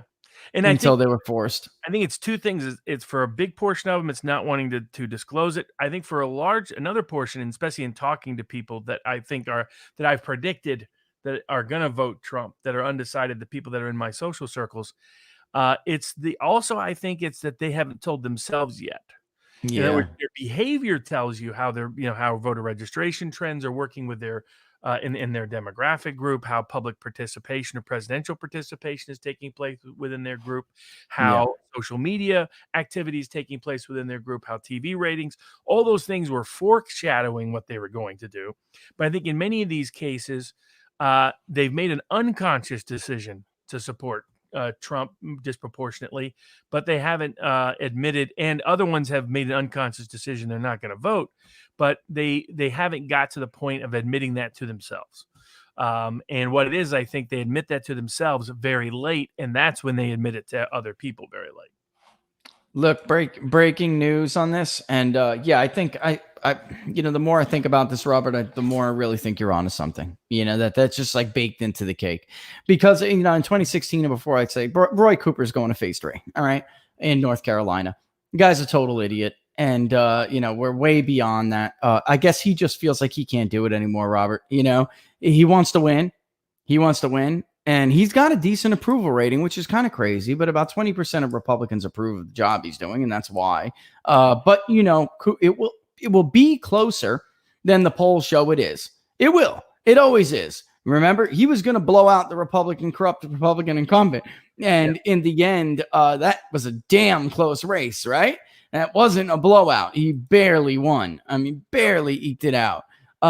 So I wouldn't be surprised. He's probably looking now at his polling, and I'm telling you, the outrage, even among Democratic parents, the outrage was like, enough. They're going back to school. I mean, the kids aren't learning, Robert. They're not learning, So he probably really feels the pressure at this point.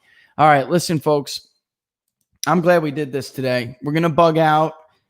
Don't forget to vote. All right. Listen, Nate Silver can't stop you. Don't forget to vote. And the PayPal Me button is in the bottom. Right now, it's looking like Pennsylvania, but I know there's going to be a lot more votes tomorrow, too. So I'm just going to wait and not. I'm superstitious. I don't like looking at the raw data. No waiting involved. This is a raw result of viewers, okay? No weights involved. One question on the questionnaire. That's it. No demographics, nothing. You just get a geotag. That's it. But I'm not going to use it. It doesn't matter. All right. So here we go. It's 4:04. Follow Robert on Twitter at Barnes_law. And you can follow me. You know where to find me at Peoples_pundit. Robert, 2 p.m. Monday next week. Yep. All right. Maybe we'll have another one. Be solid. All right. Yeah. All the best, folks. Robert, as always, thanks for joining us. Guys, I'll see you on Inside the Numbers tomorrow at 10 a.m. Eastern Standard Time. I want to leave you with the soothing sounds of the Bowen Band.